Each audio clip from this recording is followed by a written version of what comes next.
Steve, the cookout coach, and you're listening to the BBQ Central Show. Start the game! Let's go! We'll do it live. Okay. Well, do it live! I'll write it and we'll do it live! So to get that perfect barbecue, you use wood. Are you sure it's safe? Whatever. We put the lighter fluid on, strike the match, and... Oh! Should we call the fire department? That might be a good idea.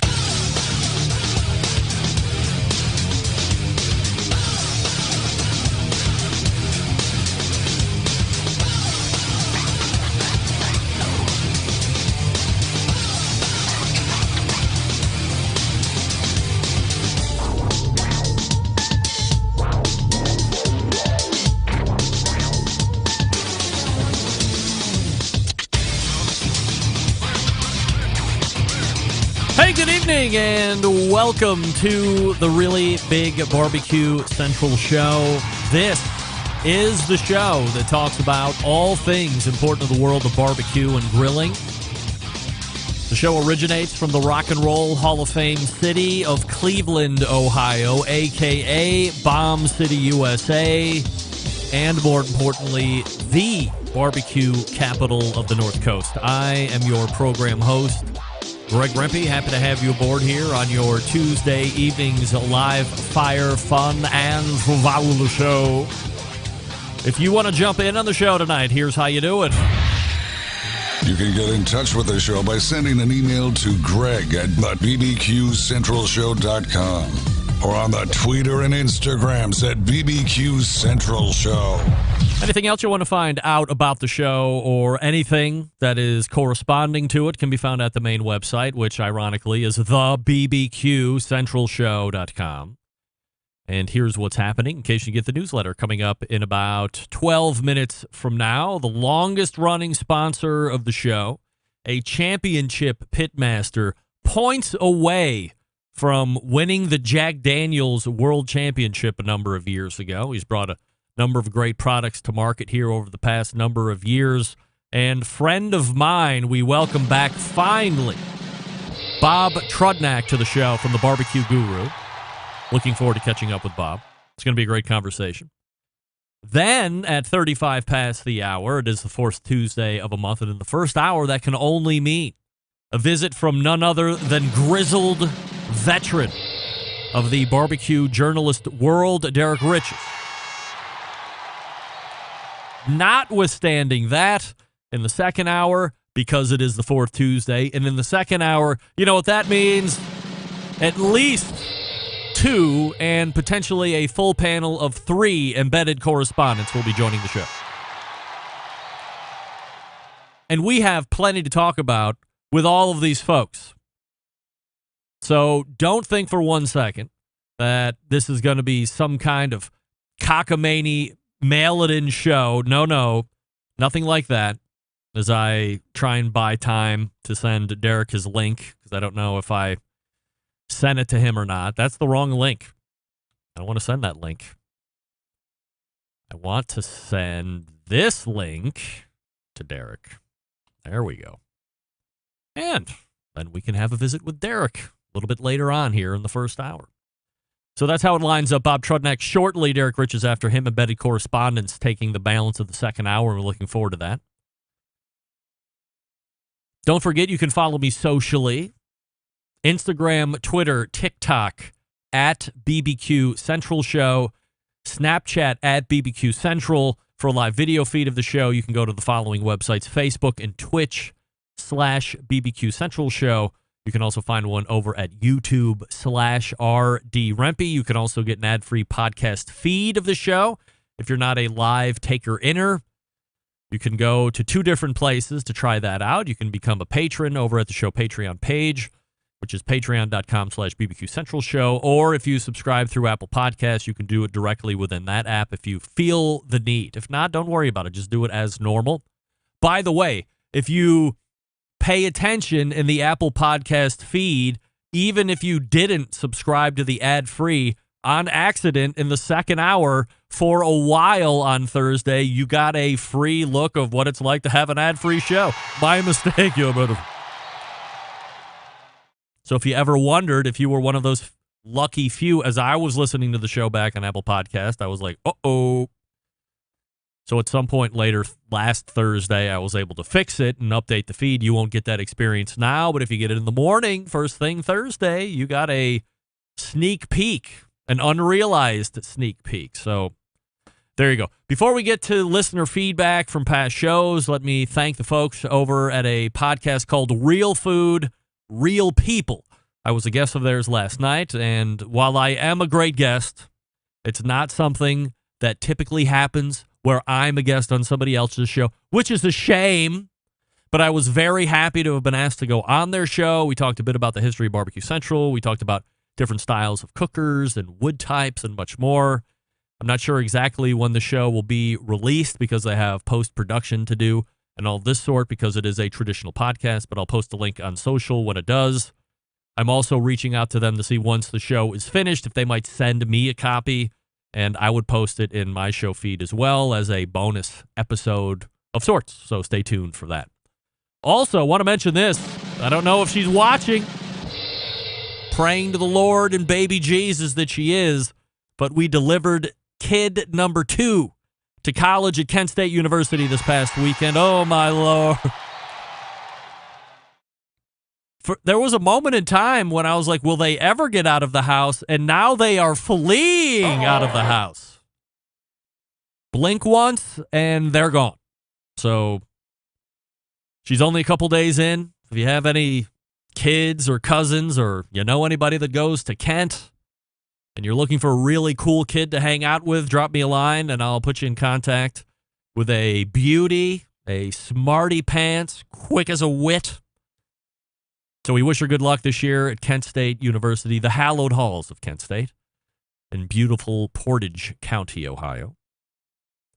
Some listener feedback from the shows here over the last few weeks. Pete in St. Louis writes in, Greg, thank you, and thanks to Rusty for the last segment last week about getting a barbecue vending business together. After hearing what he has to endure, I have decided that's just something I'm going to continue to do privately for some family friends and some of my own friends, coworkers. That seems to be the best way to go at this time for me.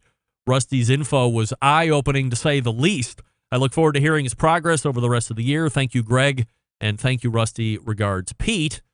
Pete, thank you very much for writing in. I'm sure Rusty thanks you as well. He'll probably thank you in the second hour because he'll be part of the embedded correspondence segment, of course. I agree. I thought Rusty's information was brutally honest. His candor was refreshing. And as we come to find out, getting into the barbecue catering business, whether it's a food truck, whether it's a trailer, whether you're doing traditional catering where you deliver a whole bunch of stuff to somebody else's location, there's a lot to consider there. There's a lot of things you need to get done. There's a lot of things you do to get legal, and they change from county to county and state to state. So even though Rusty was sharing what was going on that was unique to him, and I believe he did a good job of pointing that out, if you're doing it somewhere else in this great land of ours, you got to make sure that you're touching base with your proper health code professionals. Fire department, as we learned last week, that can be a big deal. So plenty of things you want to look at. But if that's your passion, just helping you lessen the learning curve, if you will. So again, Rusty did a great segment. Go back and listen to last week's second hour, and that would be the 35 past the hour segment if you missed it. Pat in New York writing, the family-friendly tone that Susie sets for Hey Grill Hey is the same we try to set for our show. Real food, real people. Good old-fashioned values and a safe place to play. Great show. Regards, Pat and Doug. There they are, showing up in the show feedback. I was just guesting on their show, as I had mentioned a few seconds ago. Dennis in Colorado. Greg, wow. Oh, my God, wow. Peace and love. Peace and love. Peace and to love. Meathead. But Jackie Taylor's interview a few weeks ago blew him out of the water. Great interview, Greg. I love hearing her. I would love hearing her again, and we'll check out the podcast for sure. But now that we know she loves barbecue, I'd love to hear more about those times and what they cooked and ate. Regards, Dennis. Dennis, always appreciate your feedback here on the show. No doubt about it. Connie in Florida from a few weeks back. Greg, listening to the show, and I can't believe that you did not. We'll do it live. No. Andrew, you are not the father. That you did not win American Idol BBQ Central Show's second season. It's heartbreaking, and now I am truly wondering if the voting is on par or if something else is going on. Look, Connie, you said it before, and I will say it again. There are no shenanigans going on here. We don't run that kind of a show. I counted every single last vote. And what can I tell you? Didn't happen. For me this year. But next year, I'm already putting songs in the can that I can sing well. I'm going to have a run, perhaps the likes we've never seen. Believe it or not. Bob Trudnak will be joining me here shortly. While he loads in, let me talk to you quickly about Big Papa Smokers, the one-stop online shop for all things barbecue. A curated selection of only the best outdoor cooking and grilling supplies will get you on the path to better barbecue results in no time. Everything at BigPapaSmokers.com has been Pitmaster approved by Sterling Big Papa Ball himself. From the award-winning rubs and sauces to American-made grills and smokers, Big Papa's has everything you need to be a better outdoor cook. Whether you're a backyard fanatic or a competition pro, Big Papa Smokers has something for you, like championship rubs and seasonings, popular flavors like Sweet Money, Cattle Prod, Cash Cow, all proven winners on the competition circuit. Big Papa's offers 13 perfectly balanced flavors that will transform ordinary meals into extraordinary. They also own Granny's barbecue sauce. So if you're looking for a new go-to sauce that's a little bit different than from what's out there currently, or you're tired of the existing selection, give Granny's barbecue sauce a try. And aside from the sauces and rubs, they're selling cookers. We know that. That's right.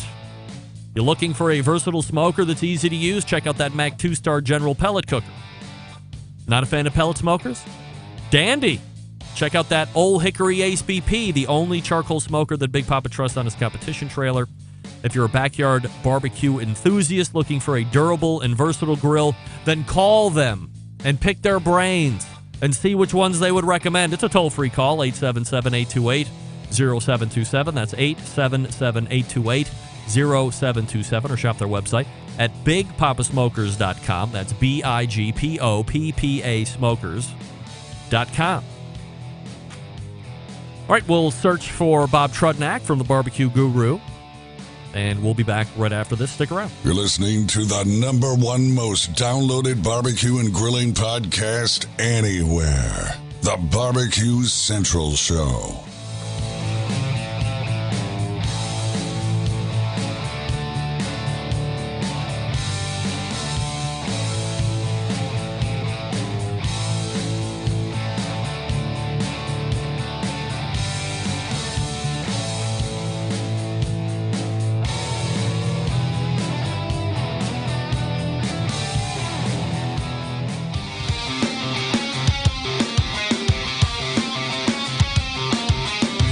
Broadcasting live from the BBQ Central Show studios in Cleveland, Ohio.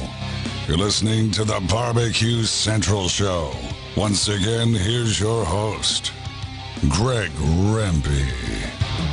Welcome back. This portion of the show being brought to you by the BBQ Guru, however, creators of automatic temperature control technology, sellers of ceramic cookers with built-in power draft fans, accessories to make your barbecue and grilling life easier. Visit bbqguru.com for more information, or, of course, call 800-288-GURU.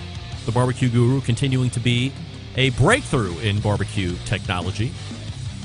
On the heels of that, my first guest tonight, a highly accomplished pitmaster, businessman, photographer, also happens to be the longest-running sponsor of this show. If you have a ceramic cooker or a bullet cooker or really any kind of cooker, you most likely have one of these units. Let's go ahead and race to the hotline and welcome back friend of the show from the BBQ Guru, Bob Trudnak. Hey, Bob.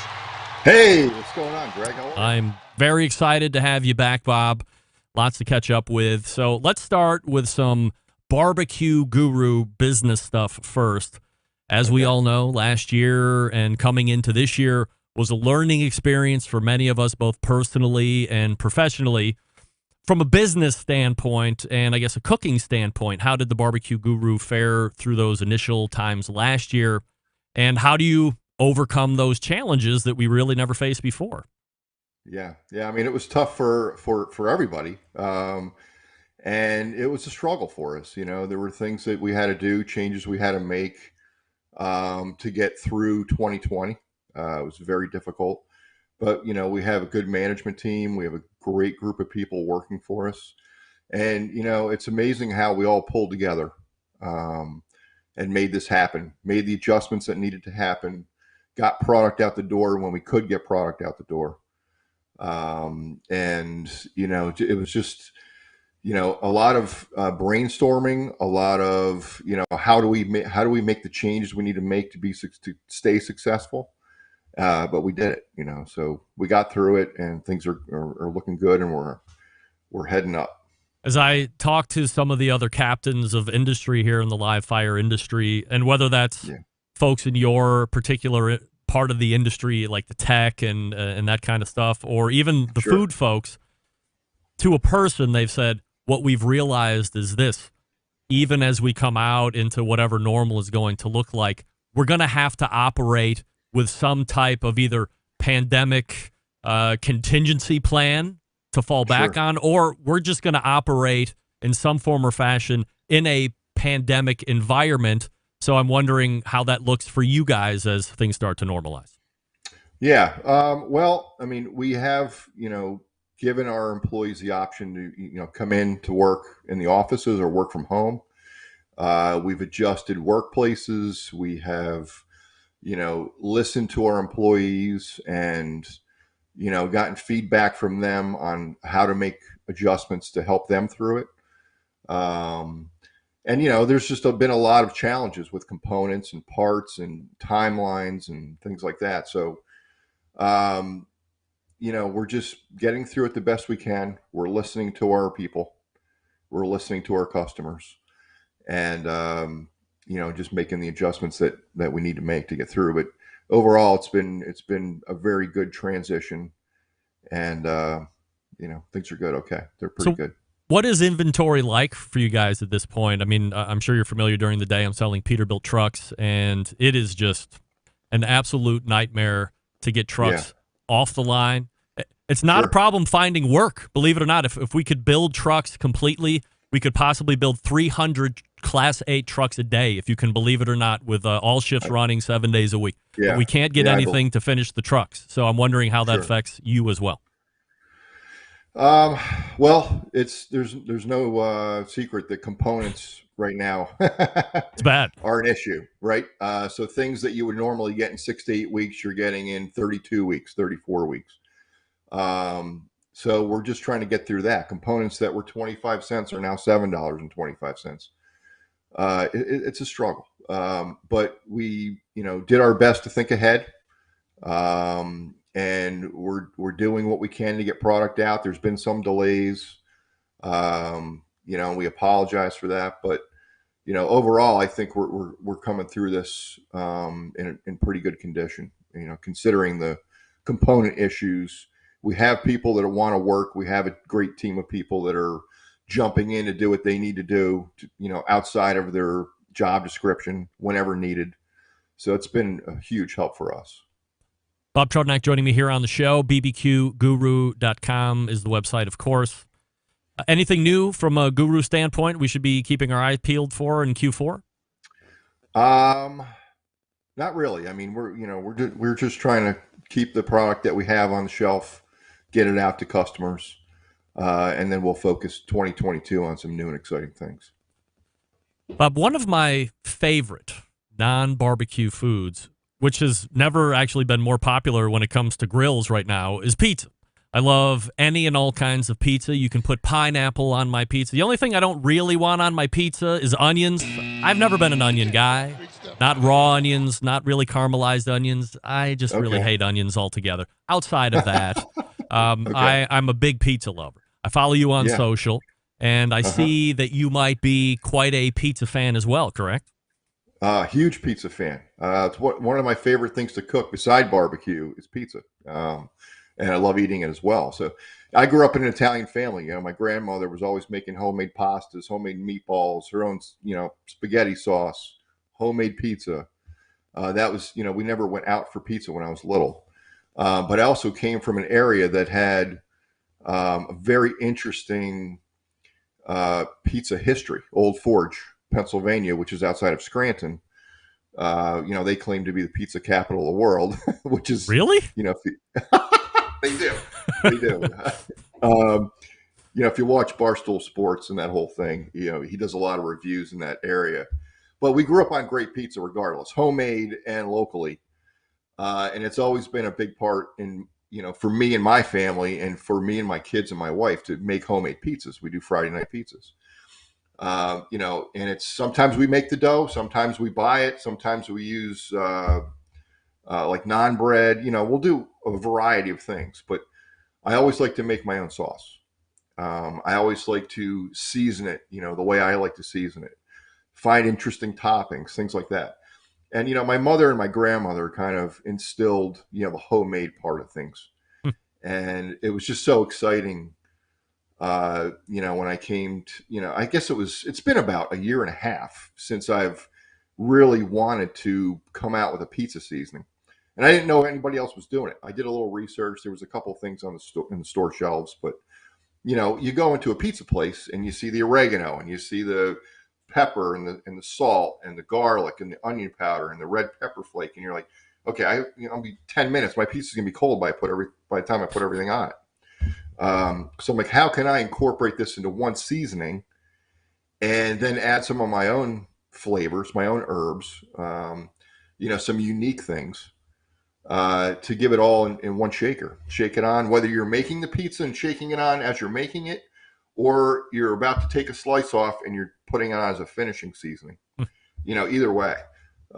So I developed a couple recipes. I came up with something I loved. And I'm super excited. We're very close. We're weeks away. And also decided to do the sauce at the same time. Are you using, because you have a number of other barbecue products out there, are you utilizing contacts that you already have, or do you have to go outside of that comfort zone to find somebody that's more like pizza and pizza sauce oriented? As far as like co-packer? Yeah. Oh, no, I'm using the same guy. I'm using Sweet Smoke Q. They're out of Lakeland, Florida. They're amazing. I highly recommend them. Jim Elser. Jim Elser? Jim Elser. You got to be kidding me. Run away, Bob. No, he's fantastic. Now, yes. I wouldn't want the guy next to me at a barbecue contest because that pink drink will get you. Right, pink drink will get you. That's right. No doubt. No, but he's been fantastic. He's a great business to work with, small batch. He's just been great. Does he do your sauces too? He does. He does all my sauces. I didn't know he was a sauce and a rub guy. Does he do your rubs? He does. You're kidding. No, I'm not. And he doesn't farm it out? No, I'm telling you, I had a co-packer. I had a co-packer in New York State. That's how I started with my first sauce, the original sauce, the OG, and my Alpha Rub. And I moved away from them because I didn't care for the quality anymore and some of the business decisions. And, Jim and I were in the Netherlands together with a whole bunch of other people a few years ago. And he was starting this up and he said, let's give it a shot. You'd be my first one. And I was. And let me tell you, he nailed everything. He nailed it. Yeah. I'm completely baffled. You've completely left me speechless. I didn't know he was. I mean, I know he was into doing drums. He's obviously, one of the premier competition cooks. If you don't know who Jim Elser is, just look at Sweet Smoke Q, see all his accomplishments. He's been on TV a whole bunch, all that stuff. But I didn't know that he had branched off into that arm of the business. So we'll have to have him on to talk about that as well and maybe do some promoting. Absolutely. So what is it like putting a recipe together? We've done this a handful of times here on the show and just kind of getting into the ins and outs of this. But for folks that are looking to do sauces or pizza sauces or seasonings of some kind, you have a recipe that you've figured out from home. But to get it to the commercial level is a different game. So you find the co-packer. But what's the relationship like at that point? You send them something, and then what happens? Yeah. So you develop your recipes, and I probably have 30, 40 recipes waiting.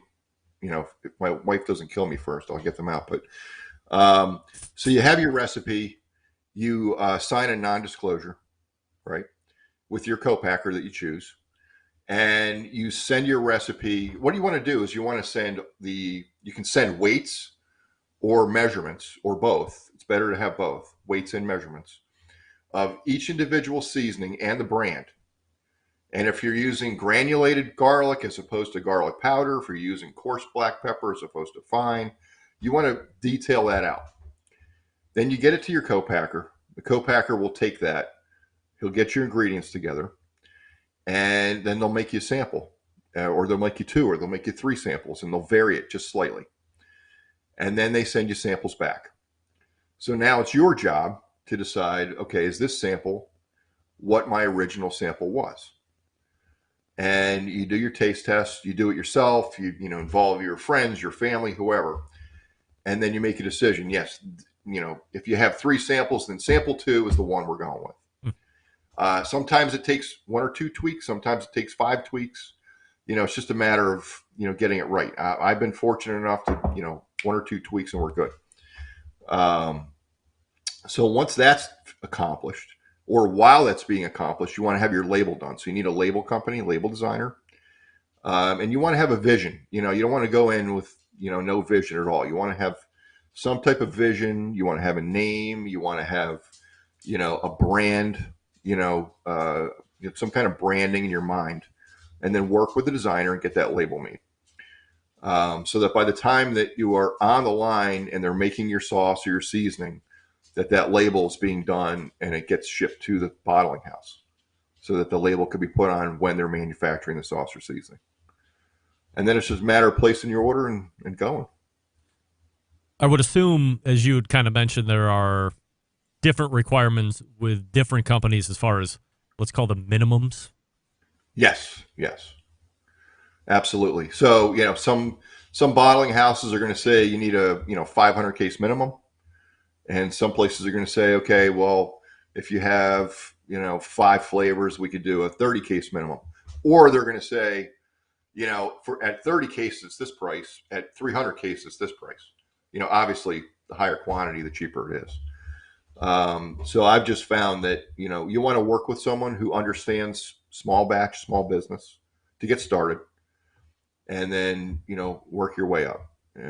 But if your co-packer can handle small and big jobs and they're doing a good job, stay loyal to them and stick with it, because to be able to take your recipes and move to a new co-packer time after time after time that could be very stressful, and it's hard to get things the way they originally were. Bob Trudnak breaking down co-packer life right here on the BBQ Central Show, which we appreciate. So I know a lot of people will utilize their live fire cookers to make pizzas we're talking about. They're waiting to get their hands on your sauce and your seasoning that's going to be come out. Technically, this isn't barbecue stuff, right? So is this going to be under having a barbecue brand, or is this going to be something different? How does that look? Yeah, so that's a really good question. And, I thought about this long and hard, and it didn't make sense. I asked a lot of people, when I create things, I ask people who aren't in my immediate circle, who understand what's going on, what do they think? And in talking to some very successful business owners, people in the food industry, people who aren't in my, main circle, what do you think of that? And we came up with the plan to have another brand. We didn't think it was going to make sense for someone to look on a shelf and say pizza sauce by Barbecue Bob, pizza seasoning by Barbecue Bob, down the road, mustard, pickles, whatever I'm going to come up with. So we decided we're going to come out with a second brand. It's going to be Bobby T's Gourmet Foods. The pizza sauce and the seasoning will be under that brand. And there's, if I have it my way, there'll be many, many more products to come out under that label. Sounds like at least 30 or 40 from what you were saying the recipes in the hopper were. So, I mean, oh my gosh. You should Let's see the peel back hot- some layers here for a second, Bob. I mean, many of us in the industry know the BBQ Guru. We know how that's Yes. helped barbecue evolve and promote accessibility for the masses as it relates to fire management. And we know yourself, a very accomplished pit master. You're now headlong into all these different barbecue products, as well as doing a bunch of other business. And lest anyone forget, you all kind of started with that OG and the Alpha Right. Rub back in the day, as you had mentioned. And it gets me thinking Yes. that, there is this whole other side of you that you've kind of mentioned a few times through this interview. I mean, you are somebody who has a real passion for just cooking in general. And I don't know Right. if a lot of us on the periphery understand that you can strip the barbecue stuff away and Bob is still going to be a cooking fool. So have Yeah. you Oh, yeah. always been a foodie, like straight from little Bobby T all the way up? Yeah, from little Bobby T, when I couldn't even get on the kitchen chair myself, I had to get picked up by my grandmother. They rolled me up to the counter and they had me rolling meatballs and making pasta and tasting the sauces and things like that. Grew up in an Italian family on one side. Then on the other side was the kielbasa, the pierogies, the horseradish, all that kind of great stuff. So yeah, it's I've been a food guy from the time I was probably 5-6 years old. It was just instilled. And my grandmother lived across the street from the church we all went to, and I had probably 5 or 6 great aunts and uncles in a 1-block radius, and all the cousins Wow. would come over to my grandmother's house after church. She stayed home to make this big meal. So yeah, it's been ever since I was a little kid, and even before BBQ Guru existed, before I met Shotgun Fred. Before I even had kids, and my daughter's just turned 21. Mhm. I used to, for every Christmas, I would make baskets full of homemade mustards, pepper jams, homemade beer, homemade wine, cordials, you name it. I would just make this stuff. I would label it on, print it out on my, home computer, and give everybody a basket full of homemade foods. Single guy doing this? Well, no, I've been married a long time, so Yeah. but my wife enjoyed it. Yeah. She loved the food I was making, well, most of it, and she just let me run with it. And I said, someday I'm going to have my own products, professional products, and we're going to have these on store shelves. And that was before I knew BBQ Guru was ever going to be a thing. Are you a guy that can go into the grocery store and these are the people that I envy the most, because I can cook, but I need the list, and I need to see somebody do it first, and then away I go. And then once that base is down, if I want to start going left or going right, okay. But are you one of these guys that can go in and say, oh, I see this on the shelf, and then you turn around and you go, oh, this would go good with this, and all of a sudden you're concocting stuff just on the fly? Yeah, one product can inspire, a 3-course meal. And I love cooking over the fire. I love, different genres of food, different nationalities. Like I might be on an Italian kick. I might be on, let's make some Mexican foods, some fire roasted salsas. We're gonna pick a theme, and it's just one thing that inspires me. And it might be at 3:00 in the morning, and I have to write it down and put it on my nightstand. Wow. And the next day, I'm running to the store and grabbing things, and we're cooking. So yeah, I'm definitely inspired by an idea, an ingredient, a style of cooking, and then I just run with it. Here's what I've found out this evening, Bob. Shortly, we'll be having pizza sauce and seasoning, which we're looking forward to, of course. Cheers to that. But in the offing, there could be a variety of mustards. There could be a variety of my favorite condiment, pickles. Yes. Who doesn't love pickles? Exactly. And other things as well. I mean, we haven't seen the end with like the most recent barbecue sauces unveiled and Dynaq and Ultra Q and stuff like this. I mean, there is food stuff to come, like for the foreseeable future. It's endless. It's endless, and it's always in my. There's so much going on in my head. I have to kind of write it down and categorize it, and stop myself from thinking about it. Wow. Well, It's I crazy. mean, you are the creators that keep me eating. That's all I have to say about that. So keep on the lookout. Follow Bob socially, of course. Don't forget to hit up the main website, bbqguru.com. What are the other websites that you have, Bob, that we should be looking at as well? All right. So my brand new website, bobtrudnakbbq.com. That's me as a brand ambassador. It talks about my classes with Mo Cason. And there's a link. What? Mo Cason? Yeah, Mo Cason. Oh, yeah. We've heard of him. Yep. Yeah, that guy. Mo and I have been doing the Bob and Mo BBQ show this is our third year doing it. We teach classes around the country. That's the Bob and Mo BBQshow.com. They have BobTrudnakBBQ.com, which is my the website where you can see all the things that I offer. And havingabarbecue.com is our barbecue catering business. So that's the local one for local parties, luncheons, things like that. All right, so check out all those websites and make sure that you're following Bob for all the updates. And when the pizza sauce and seasoning drop, make sure that you're picking that up with the quickness, because I'm sure it will sell out, undoubtedly.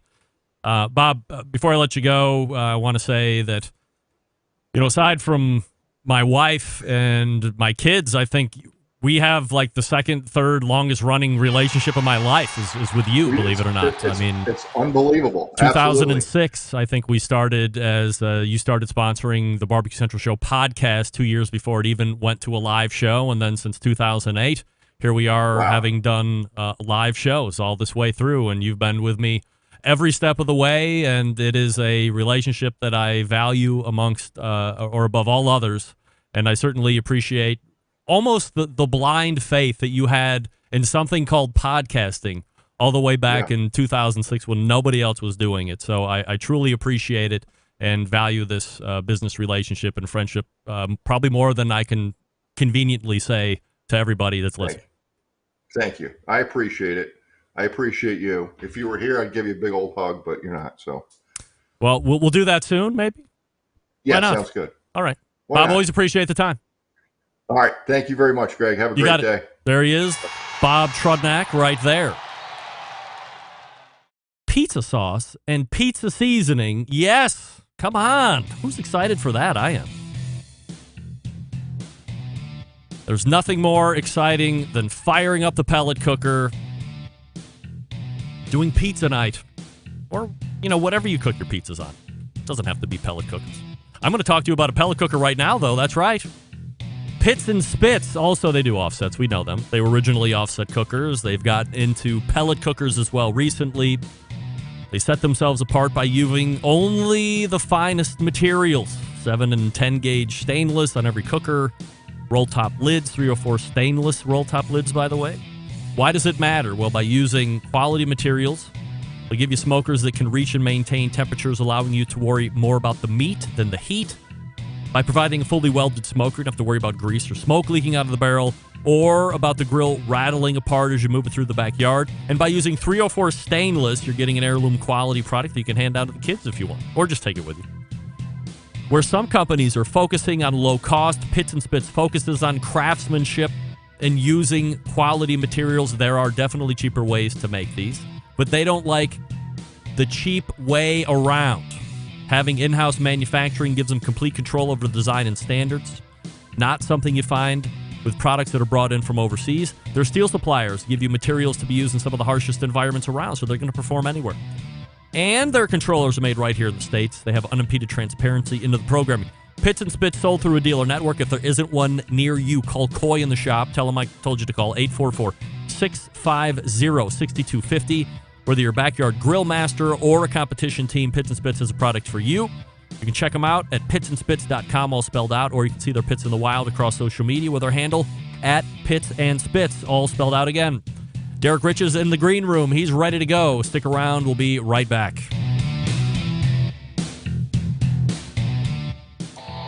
Howard Stern, Jim Rome, Dan Patrick, and Greg Rempe. The Mountain Rushmore of talk show entertainment. Now, let's get back to the BBQ Central Show. And this portion being brought to you by cookinpellets.com, your number one source for quality wood pellets to fire all those pellet-driven cookers, like Pits and Spits or Green Mountain or whoever you like. You can find them at cookinpellets.com or on Amazon as well. Chris Becker and the gang over there giving you great pellets. It is the fourth Tuesday of the month in the first hour, and you know what that means. We race to the hotline and welcome in BBQ Central Show guest Hall of Famer, Derrick Riches. Hey, Derrick. Hey, Greg. How are you? Good. How you doing? You a cigar smoker? No, I'm not in really a long time, actually. Are you one of those that would say, I will enjoy the occasional cigar, or not even that? The occasional, I guess. You like it, or just don't even think about it? Yeah, I can't say that I've thought about it in a while. Yeah. I mean, I used to be a bit more proactive about it, but I probably just got out of the habit. I get it. So last month we were talking all about what was a race to get to public from Traeger, a race to get to public from Weber. Traeger may have just launched, or maybe they were days away from launching at that point. And then Weber, who we thought were going to be, or I thought was going to be much later than Traeger, ended up only launching a week later on the beginning of this month on August 5th. Let's do a little recap. Let's look at Traeger, and then conversely, let's look at Weber. How do you evaluate, as the day of IPO came for Traeger, how do you evaluate everything that they did to build around look what we're doing day? I think they did a phenomenally good job. I mean, their IPO was, completely successful. Stock launched. They sold the shares they wanted to sell. They sold above the asking price. Of course, the asking price is always a bit of a lowered expectation thing. We're going to go for, hey, let's go for 14 and hope it actually hits 16, or I think it was somewhere in that range. So, I mean, that went very well. Stock has been performing well. What was it? I mean, they opened at 22 that day. It topped at 32, and then it's currently at close today $24.74. So not too bad considering. Yeah, after hours it popped up to over 25. So yeah, I think it's done really well. I mean, it gives it a Wall Street says the Traeger is worth about $2.9 billion.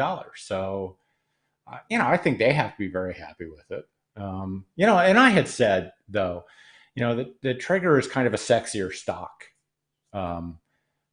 There's a lot of, people making comparisons between Traeger and Yeti, or, some of these kind of stock darlings.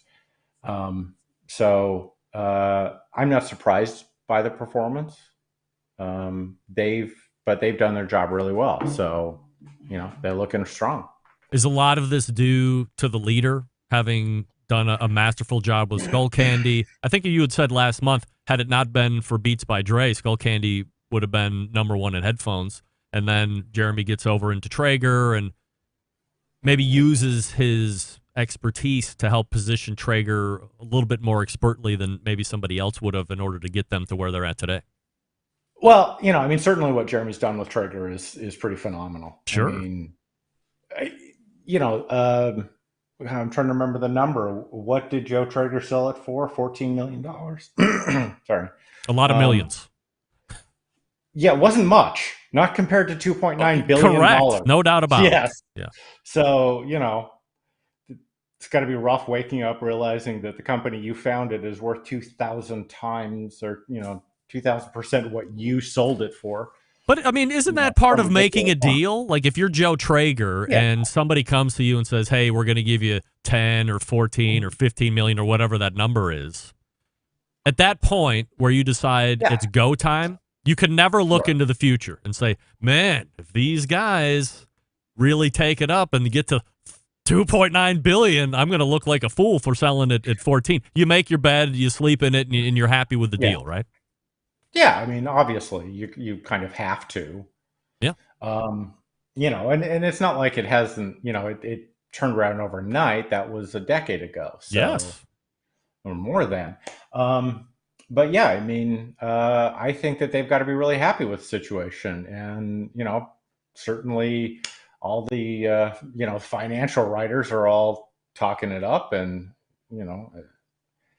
getting their facts horribly wrong about a lot of things. But, for the most part, just kind of, it's got a lot of positive spin on it. What I took from their launch day was incredible promotion, incredible social media exposure. They were all over television.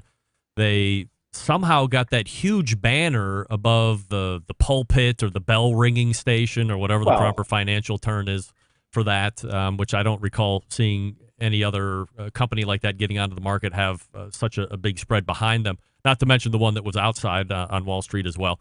Had, I guess, what I would call hand-picked people up standing next to Jeremy. I mean, it was kind of interesting to me who was up there and who wasn't up there. I mean, all really calculated stuff, I think. And then all the way till a couple days after the fact, where they're in Salt Lake City at HQ, they've invited all the influencers and, whoever they thought was important to be up there and partying. And I mean, really did a great job from start to finish on exposing their whole success, I guess. And then, and then you had Weber coming on August 5th, and it was like, that was it. Barely opposed, maybe 2 from Tuffy Stone. Not a lot of promotion, not a lot of anything. And they opened at 1650. They topped at almost 20, and they're back down to 1641. I don't know where they're at after the fact today, but it's pretty much remained where it opened at. So what do you think about Weber? Well, in actuality, Weber took over Wall Street. They put grills out there. They had cookouts the whole day. Nobody heard about it. I mean, it was covered by a couple of, financial programs and all that sort of stuff. But that kind of shows the difference in the thinking. Traeger was very proactive at getting the Traeger hood active and talking about the stock and making sure that they were sharing everything across all the social media so that there was that buzz going on.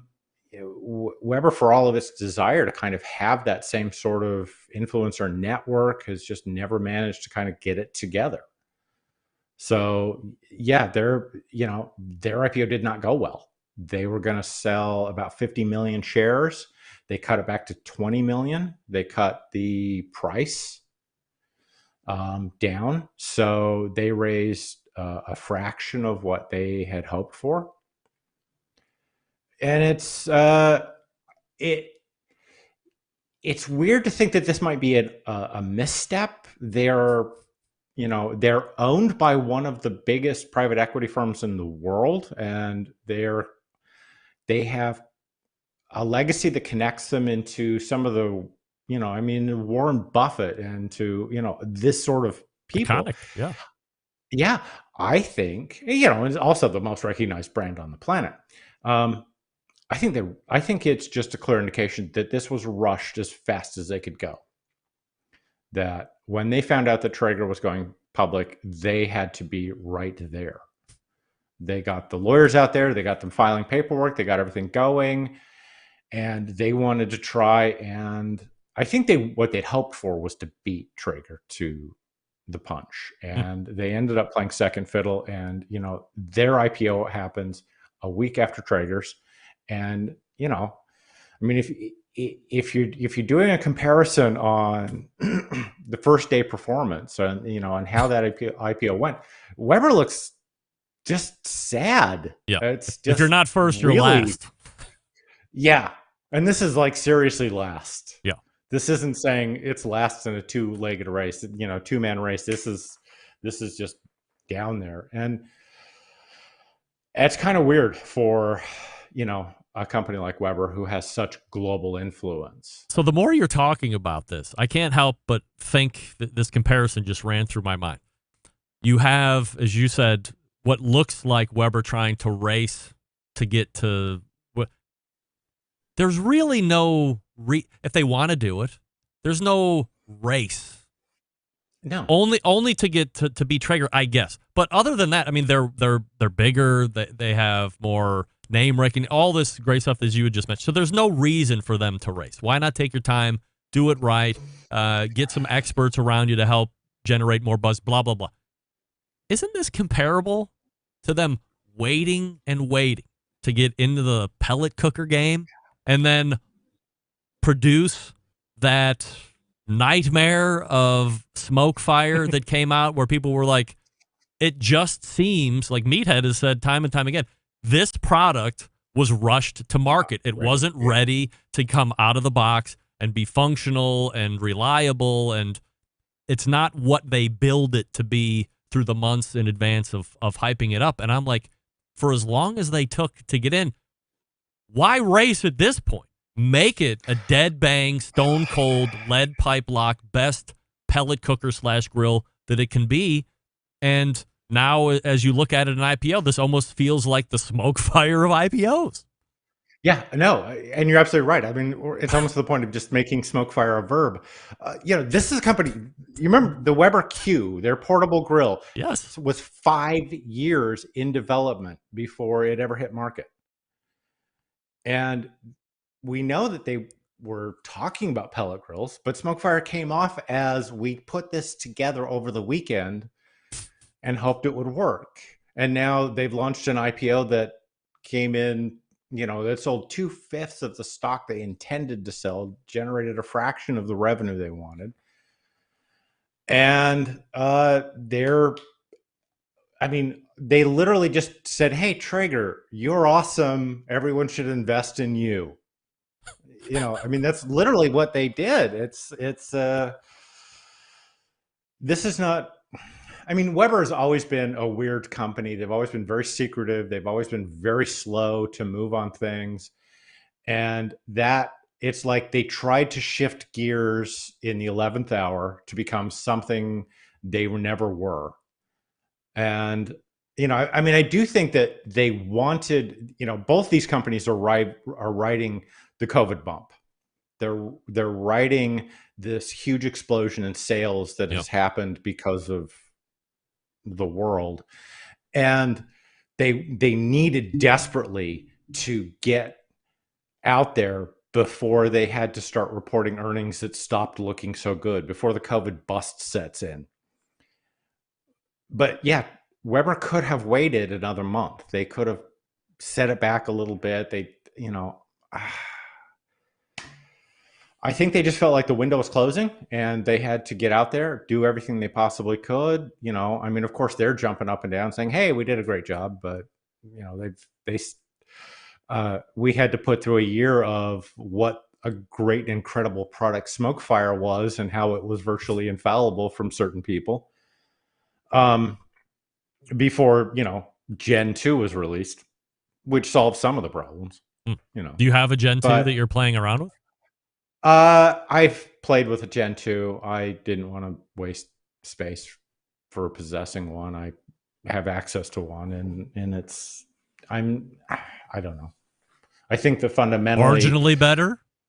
Well, it solves the most obvious problems, but it doesn't solve the main problem, and that is that they wanted to take their gas grill technology and turn it into a pellet grill.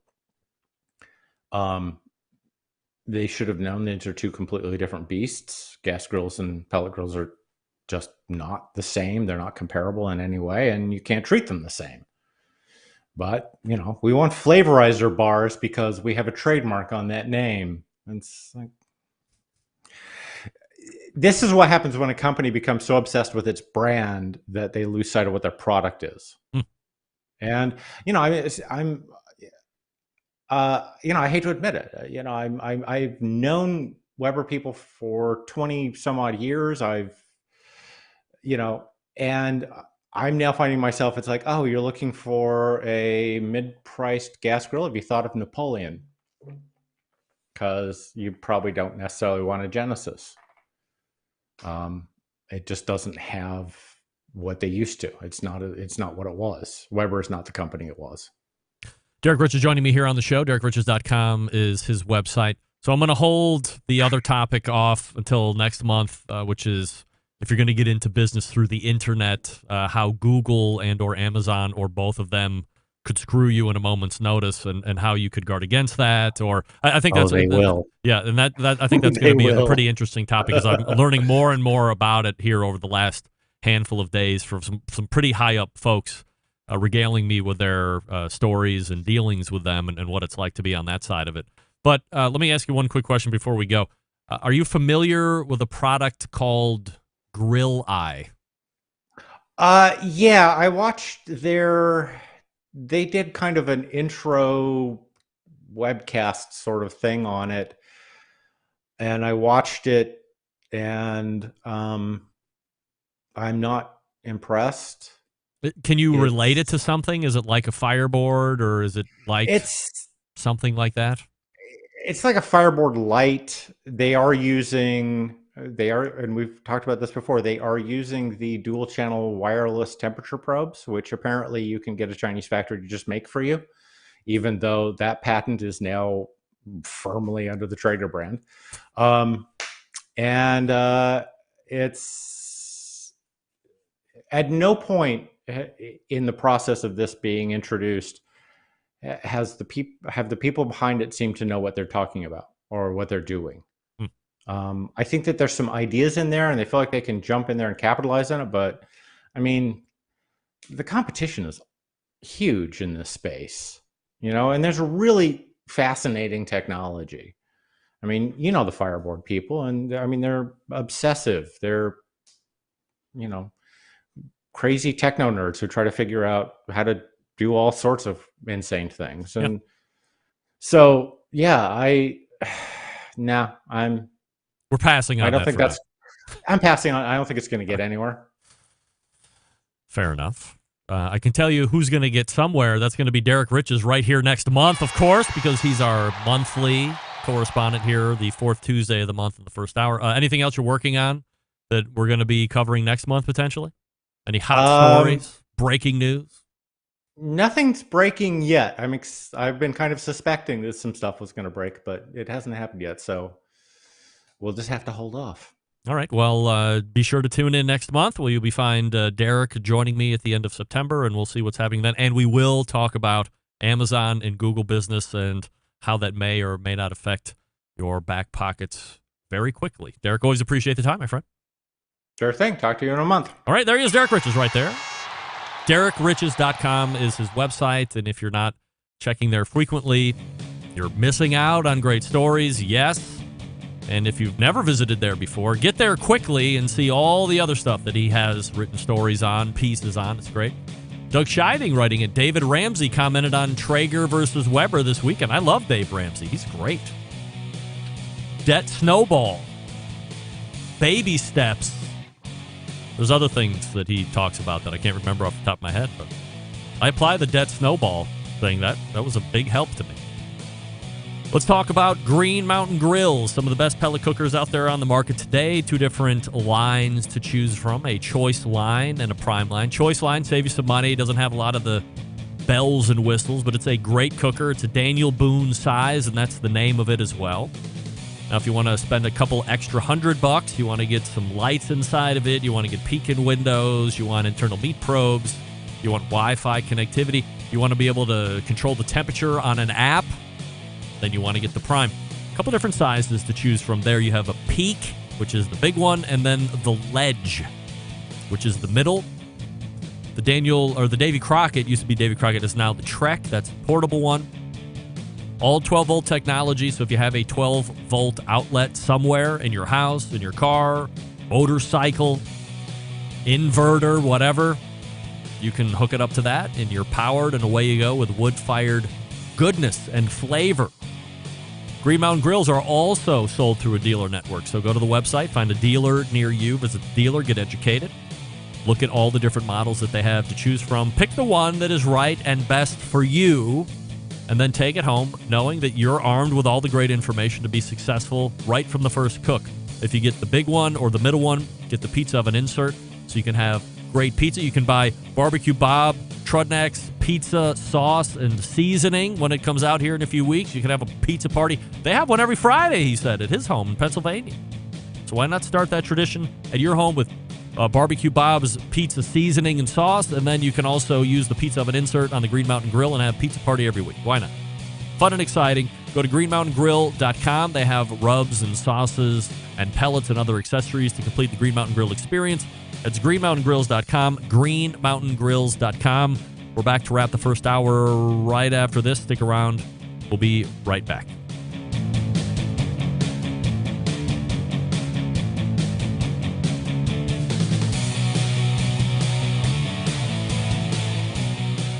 continuing to produce incredibly mediocre content in an exceptionally professional way. You're listening and watching the BBQ Central Show. Once again, here's your host, Greg Rempe.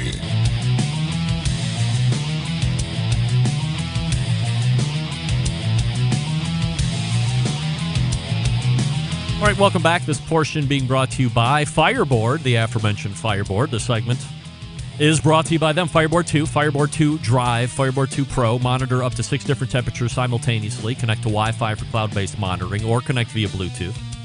If you have Alexa or the Google Assistant in your home, you're in luck. Fireboard, fully integrated with both. Find out more by visiting fireboard.com or call 816-945-2232. As Derrick said, people at Fireboard are meticulous. And I'm here to continue to preach this. If they haven't come up with a wireless probe yet, that's me sniffing. It doesn't pass the smell test on anything else. When they come out with wireless probe tech, if they come out with that, I'll be interested at that point. All right, we're pointing to the second hour. Refresh your libations. Stick around. We'll be right back.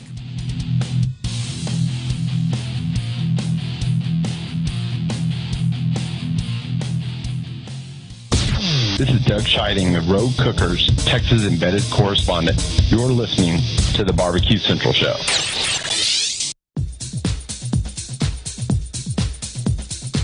Happy to have you aboard here for the really big barbecue show. Boing.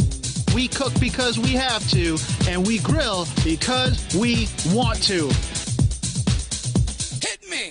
Fine, how's it going? You have a great show. I'm a big fan. Boing. So what seems to be the problem here? This man looks like he's dead, and he's in the crackle. Sean Bono! It's all about the Sean Bono, dude! Succulent fish. What? He ate sushi or wiener. Oh, listen, Lavernius, shut your face. I'm shaking like a dog shit peach seeds. We have top men working on it right now. Top men. And just like that, we are into the second hour as the BBQ Central Show. We cover live fire topics. We do it live from 9 to 11. Andrew, we'll do it live. Every Tuesday. We're recording while we're doing it live, so if you can't catch it live, you can get it on podcast fashion. First hour coming up a little bit later this evening and into tomorrow, second hour Thursday. I'll talk to you about Friday here in a second. Still to come on this show in a little bit, we'll have the embedded correspondents, John Solberg from Michigan, Doug Scheiding from Texas, Rusty Monson from Utah will be joining me to talk a variety of live fire hot topics. Don't forget, you can follow me socially on Instagram, Twitter, TikTok, and that's it, at BBQ Central Show. Snapchat at BBQ Central. I gotta fix that. / BBQ Central Show on Facebook and Twitch for a video feed. Also / RD Rempe on YouTube for a video feed. You can also get an ad-free podcast feed if you so desire by becoming a patron over at the Patreon page, which is patreon.com / BBQ Central Show. If you are an Apple Podcast user, you can get the ad-free feed by subscribing directly within the podcast app itself. Coming up on the best moments of the BBQ Central Show in 10 minutes or less, this Friday, episode 190.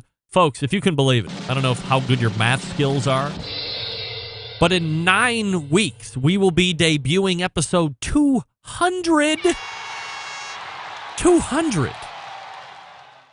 I don't know how many people understand how many episodes 200 is. Yes, from a numerical standpoint, you can count to 1 to 200 and say, well, that's 200. But achieving 200 episodes of a podcast, ongoing, every week delivering, can you name 4 other ones that have done 200 episodes? Let's try it right now. Number one on that list, and there's no doubt about it, the BBQ Central Show has done it. That's right. I don't know how many years I've been doing it. 2008 live, that's 13 years. 2 years before that, that's 15 years. If I put 49 up, right? 49 times 15, simple math, carry the one. That's 178 million episodes I've done so far in the life of the show. A far and away first place. Second place, boy, I think it's Man is Barbecue with Mickey. I think Man is Barbecue was second. Although I have to say, he's been not. Andrew, you are not the father. Mickey Man Meat has not been publishing new updates at all recently. He went away from weekly publishing to twice a month. And then there were a number of months off. He might have dropped one, maybe two. And I mean, he's well off the radar. So Mickey Man Meat's show is potentially succumbing to pod fade, which, happens to the best of them. He's certainly not the best of them, but it happens to the best of them as well. So we'll see what happens. And then, getting into number 3, I don't know. It very well could be the BBQ Central Show in 10 minutes or less. On 191 episodes right now, and in 9 weeks it'll be 200. So, that is going to be an achievement the likes of that very few. And hold on, Rusty, stand by. How many episodes? How many episodes are you in right now? Just for point of reference. I was just thinking about that. I want to say it was like maybe I'm just shooting. I have no idea. 110 maybe. 110. All right, maybe. So we've almost doubled up Rusty, and everybody knows Rusty's Pitmaster podcast. 200. You can't wait to get to 200, right? But that's many, many weeks off, isn't it? It's like what, a year and a half, probably. Yes, that's a long. Yeah, right, that's crazy. Give me a break.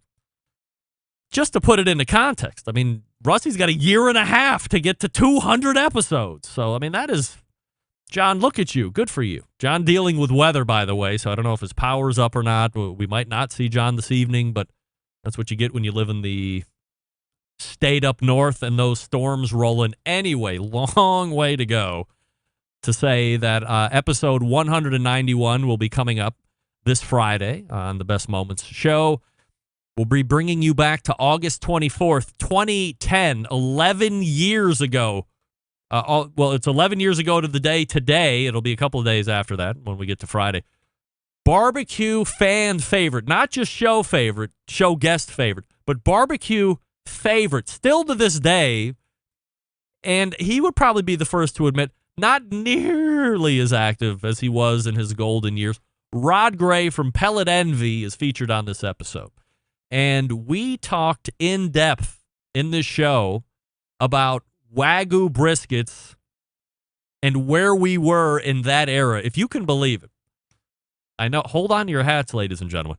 There was a time where Wagyu was not the mainstream pick. In fact, 11 years ago and longer, many of the top pitmasters actually poo-pooed all over it. If you go back and listen to the original brisket roundtable on the show, Leanne Whippen, Jim Minion from the Minion Method, Ray Lampy, Fast Eddie, we talked about Wagyu beef, or maybe we said Kobe beef back then.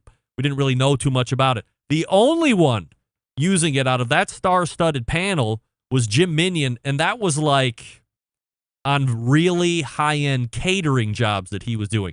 Nobody was using it in competitions. Few of them could actually get their hands on it. It was not nearly as readily available as it was. So, believe it or not, people were poo-pooing over Wagyu. One of the key points is this segment that John made was me asking Rod if he thinks that Wagyu was going to pan out and become part of the norm in competition barbecue. And at that point, he's like, I don't know. We're just going to have to wait and see. He was anxious to see what it was. Well, 11 years from now, guess what? It is. That is standard operating procedure. Much like people were crapping all over injections back in the day, roundly dismissed. It's now something that everybody else does. You are injecting everything, and you're using Wagyu briskets because that's what's winning right now. All standard operating procedure. Pretty cool little segment to listen to. So much so that I think you want to click the full link. That will also be in the show notes as it is each and every week. And you can email John to hear a show that you might want to hear again. JON at the BBQ Central Show.com. I asked Derrick Riches about it. I got to ask you, everybody, who's into cigars? I think I might just be dipping my foot into the pool of cigar smoking. Starting with the lighter stuff, I think I've worked up to now a grand total of 4 cigars over the last month or so. I had a terrible first experience I had no idea what I was doing, nor did I actually expect to smoke a cigar that day. It was at a golf outing for one of my bigger customers during the day. And it really was an experience that went downhill right from Jump Street. I had no idea how to light it, how to smoke it. Tasted terrible. There was a guy that was rolling them right in front of everybody. I can't imagine how much that cost. However, through all of the pain and terribleness of that cigar experience, there were some things that I found enjoyable. Force you to take time. I wasn't taking a lot of time. But there were some things that I thought, if this wasn't so bad, it might be pretty good. So I didn't dismiss it. A younger Greg Rempe would have been like, F this. This tastes terrible. It was horrible.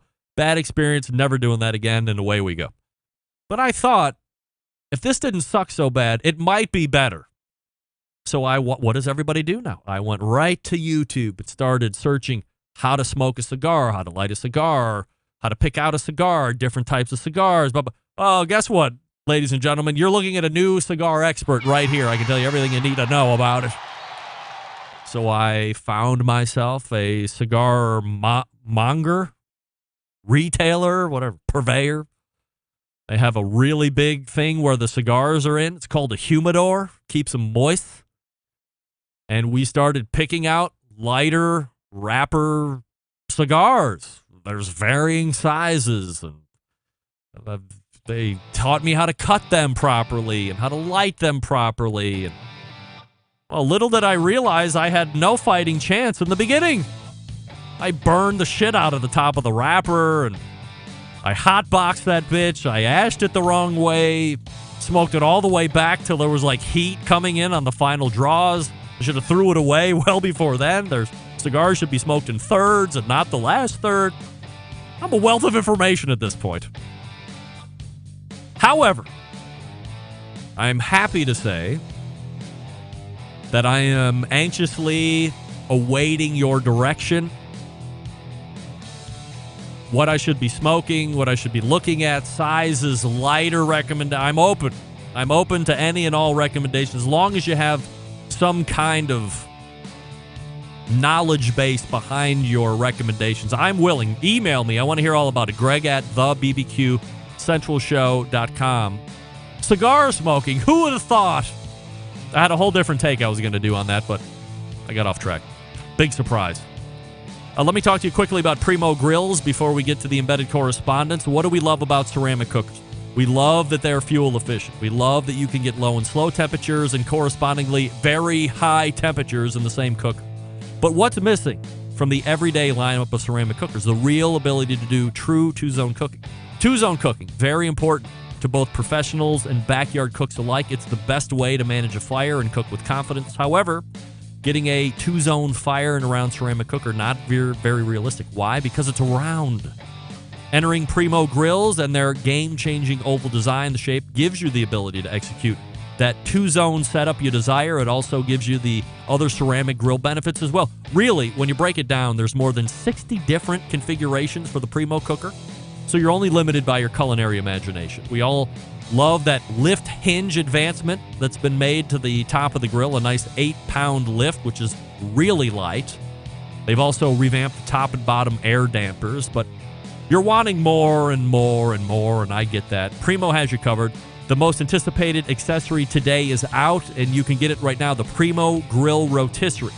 Turns out great food, including everybody's favorite chicken wings with ease. Go online, primogrill.com, check it out, or visit your local Primo dealer and pick one up there. Coming a bit later, Primo Grill Pizza accessories. You can use Bob's pizza seasoning and sauce on the Primo Grill Pizza accessory as well. Keep your eyes peeled for that.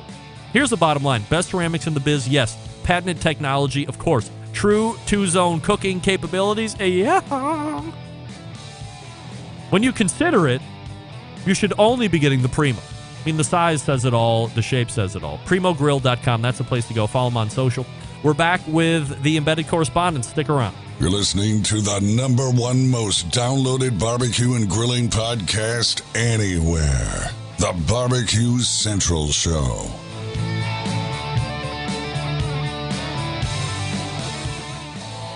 Howard Stern, Jim Rome, Dan Patrick, and Greg Rempe. The Mountain Rushmore of talk show entertainment. Now, let's get back to the BBQ Central Show. All right, welcome back. This portion being brought to you by Pit Barrel Cooker, the most unbelievable outdoor cooking device on the planet. Currently available in three sizes. That's right. Regular, junior, and the PBX. Whether you're a beginner or professional, definitely cooker you want to add to the arsenal. Visit pitbarrelcooker.com and tell them the BBQ Central Show sent you. Now, I believe... Oh, is that right? All right. I thought I was picking up Barbecue Bob in the other camera, but it looks like my camera adjustments have helped themselves. So let's go ahead and race to the hotline. And welcome back. The second hour, oh boy, the fourth Tuesday of the month, regular guests in the second hour, and pals oh mine, the embedded correspondents. Here they are, John Solberg right there to my top right, the longest running embedded correspondent, Doug Scheiding, to my direct bottom. And look, here he is, making his second appearance in as many weeks, Rusty Monson from the great city of Utah.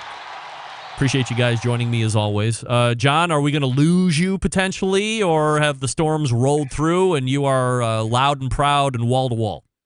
I am loud and proud and wall to wall, and I have aux powered up on my set tonight. So if the power goes back down, I am on inverter power, and I'm here for the duration. All right. So John has made extra accommodations to be on the show tonight, which we certainly appreciate and adore. We got a lot of topics to get to tonight here, guys. So let's start here first. Number 1. Favorite barbecue rub on the 4 big meats. Number 1 is chicken. Rusty, what do you like with chicken? 0 to hero is my favorite on chicken. It's not even close. That's is that the Rod Gray rub? Yep. 0 to hero. 100%.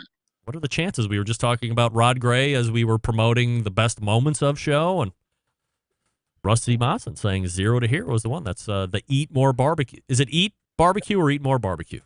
Eat More Barbecue. Eat More Barbecue. All right. Doug, favorite chicken rub?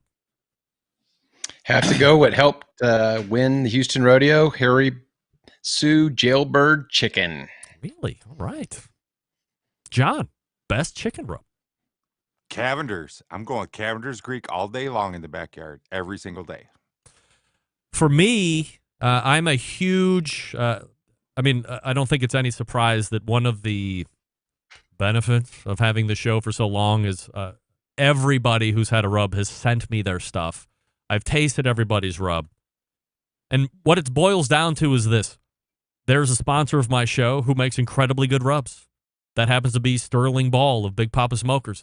And I cannot help but say that a combination of Little Louie's seasoned salt topped with Sweet Money rub on chicken for me is my favorite. I know it's 2, but the combination of those is absolutely magic. And that's me. Continuing on. Number 2. Let's talk rub on ribs. Doesn't matter if you like St. Louis style ribs or baby back ribs or whatever. John, your favorite rib rub? Amazing Ribs Memphis Dust off the website that you make yourself is my number 1 rib rub, period. By the way, a Barbecue breaking Central news. Show exclusive news update. Greg Rempe reporting from the breaking news desk here in Cleveland, Ohio, where the Barbecue Central Show breaks the most breaking news in live fire industry on breaking news that is breaking anywhere across the globe. John just mentioned AmazingRibs.com and the Memphis dub on the recipe on the website. However, if you don't like that, newly released and ready for retail sale at AmazingRibs.com/something that I don't remember, the rubs are ready to go. From Meathead, the beef and the pork and the poultry, I believe. Sauce will be out, I think, in the middle of September, but we'll get an update from Meathead next month on that. So you specifically like the website version. Why? You know, it's probably because when I first started to really dial in ribs, it's what I went to. Everyone seems to like it. It's easy to make. It's pretty affordable.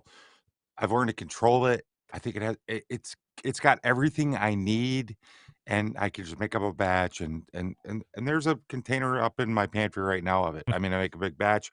I just find it very, very soothing in all things rib and pork in general. John, can you give me a little heat on your mic?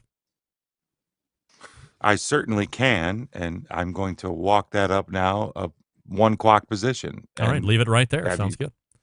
Thank you. Rusty, your favorite rib rub? Okay, this is going to be a 3-parter because salt and pepper is my favorite, and it's not even close. On ribs? So, I mean, rub. Yes, on ribs. Oh, nice. My number 1 favorite. But, you know, I love Sweet and Savory by Blues Hog with a little Bold and Beefy by Blues Hog and then a little bit of jalapeno by Big Papa Smokers if I'm going to get fancy. And sometimes when I just want to do something different, I just use Okie Dust, and Okie Dust kills it for me. I love it. Just that's it. Just Okie Dust. What kind of a profile is Okie Dust? I don't think I've heard of that one yet. It's kind of a sweet smoky, but it's got a lot of sweet to it, but it's really complex, but it's just tasty. It's one of those, you know, you have those rubs sometimes you walk by and you throw them in your hand, you just eat them. That's Okie Dust. It's just tasty. It's got a little bit of everything in it, and give it a shot, especially if you're doing the 3-2-1 method. Not even 3-2-1. I didn't put sauce on it, but I wrap it, you know, in the butter and the honey and the brown sugar and the little Okie Dust on the end, you know, when it's all finished, and it's super tasty. Doug, rib rub favorite? Yeah, I've got a few. You know, I used to like Smoking Guns and Cimarron Docks. Those are big competition ones. But just for a by itself, I like the High Plains Heat from Head Country. I've started playing around recently with Craig Sherry's rib rub, as well as Bill Purvis's rib grind. That has a lot of pepper in it and makes a really good color. But probably just for one rub by itself, I like the High Plains Heat. For me, I go back to a 2-part, and it's a light, or it's a real heavy dusting of Sweet Money rub from Big Papa Smokers, and then a lighter dusting over the top, believe it or not, of Hardcore Carnivore Red. There's a little bit of saltiness that I like that goes on with that, but it also lays on a very nice color as the bark starts to form. I particularly like that color. So it is a light covering of Hardcore Carnivore Red, and then on the top, and then on the bottom layer, a nice heavy hand of Sweet Money barbecue rub. I think, for my money, Sweet Money is really almost a great anything. It can get a little sweet. I would never put it on beef, of course, but a lot of more bland palate foods, Sweet Money works great on. Let's continue on here. Number 3. Pork. What is your favorite pork shoulder rub? Or maybe it doesn't even vary from the rib rub. Doug. Pork? What is that? No, I'm just teasing. Howdy, y'all. Yeah. Actually, I like hog. It used to be called hog waller, but it's now called honey barbecue rub or something like that from Sucklebuster. Yes, that is. Normally I don't like the big crystals and stuff. That has the big crystals and puts a good bark. For color, I like Traeger's pork and poultry. That's really good, as well as Texas Oil Dust Piggy Bank. So those are kind of my 3 that I play around with. Rusty, butt rub. Again, salt and pepper, number 1. But I love on pork. I actually do like the sweet money. It's one of my favorite things to put on there, and I'll inject it with LC's Boss Hog because I always have to inject my pork butts. I don't know. I love the flavor injections give them. Even but at I'll home? put a little. Oh yeah, always at home for sure. And so a little bit of sweet money, a little bit of Blues Hog, sweet and savory, and those two combination knock it out of the park for me. But if I had to just go to it, it's always just the salt and pepper, a little bit of garlic in there. And those are my favorite ways to do it because it just tastes so it's just so good. I'm getting hungry. John, butt rub. I'm going back to Memphis Dust because it is, you want to bring Mrs. Brown to town and let that butt roll all the way to get that meteor black, beautiful. You can do that. You can wrap it. It still holds up. It's already in the pantry. It goes great with pork. So I'm going to stick with the Amazing Ribs website version of Memphis Dust. I will vary here. I find that on pork butts specifically, heaping doses of Butcher's Barbecue Honey Rub is absolutely fabulous. I will go a light coating of, believe it or not, a Worcestershire sauce just on the naked butt. I'll rub it in, and then I will go super heavy. It almost creates, in essence, a paste of honey barbecue rub because the wetness of the Worcestershire sauce, and there's no weird flavors there, but I mean, that just gives an incredible bark. I love Butcher Barbecue products in general, and their honey rub is one of my my favorite rub when it comes to pork butt. And we'll continue on. Number 4. Oh dear. Now we're going to be talking about brisket rub. Rusty, brisket rub. All right. Salt and pepper wins the day. Right. Always. A little bit of Lowry seasoned salt too. I actually use that more than I do salt. But anyway, but if I'm just doing a normal one, it has to go back to Blues Hog again. There's just that sweet and savory and bold and beefy combo is just out of this world. But an honorable mention is Trauma Hog Salt SPG. It's really, really good. And Hey Girl Hey, actually, her beef rub on those is really fantastic too. So I'm kind of interchanging with all of those. Depends on how I'm feeling. John, brisket rub? I'm salt, pepper, garlic, 4-2-1 all day. That's it. It needs nothing else. And you can throw away the garlic and you'll still be fine. So Rusty's right on the salt and pepper, but for me, salt, pepper, garlic, 4-2-1, and that is it. Doug, brisket rub. Man, my base rub is always SPG. I've tried all kinds of different things, and Sucklebuster's SPG. However, I just recently bought off of Big Papa Smokers Fred Robles Blanco, which is very similar to an SPG, and it has a little more garlic salt in it. And I'm actually going to start playing around with that as well. So I really like that. I don't cook a lot of briskets, and I really mean that because the women in my house, for whatever reason, are not beef barbecue fans. They'll eat hamburgers, we'll do steak, pretty much every other kind of beef that you can make is fine. Meatloaf and roasts and everything, but not brisket. So on the off chance I get it, I have found that I get the most compliments and what's pleasing to my palate is Big Papa's Double Secret Steak Rub.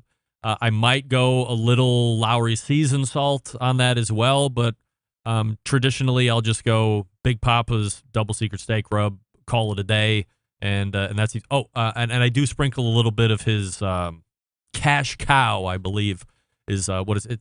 It almost appears to have like a dehydrated beef flavoring in it as well. It almost might be not unpleasant to the olfactory sense, but it's can't believe I'm going to say this. It's palatable to the nose when you smell it. Like it's there, but I mean, it doesn't cook that way. It adds a nice beefiness to the whole overall project. But again, I'm certainly no brisket expert by any stretch of the imagination, but that's what I use. And those are our favorite rubs for the Big Four. How about that? We're sharing information with you people, and we hope you appreciate that.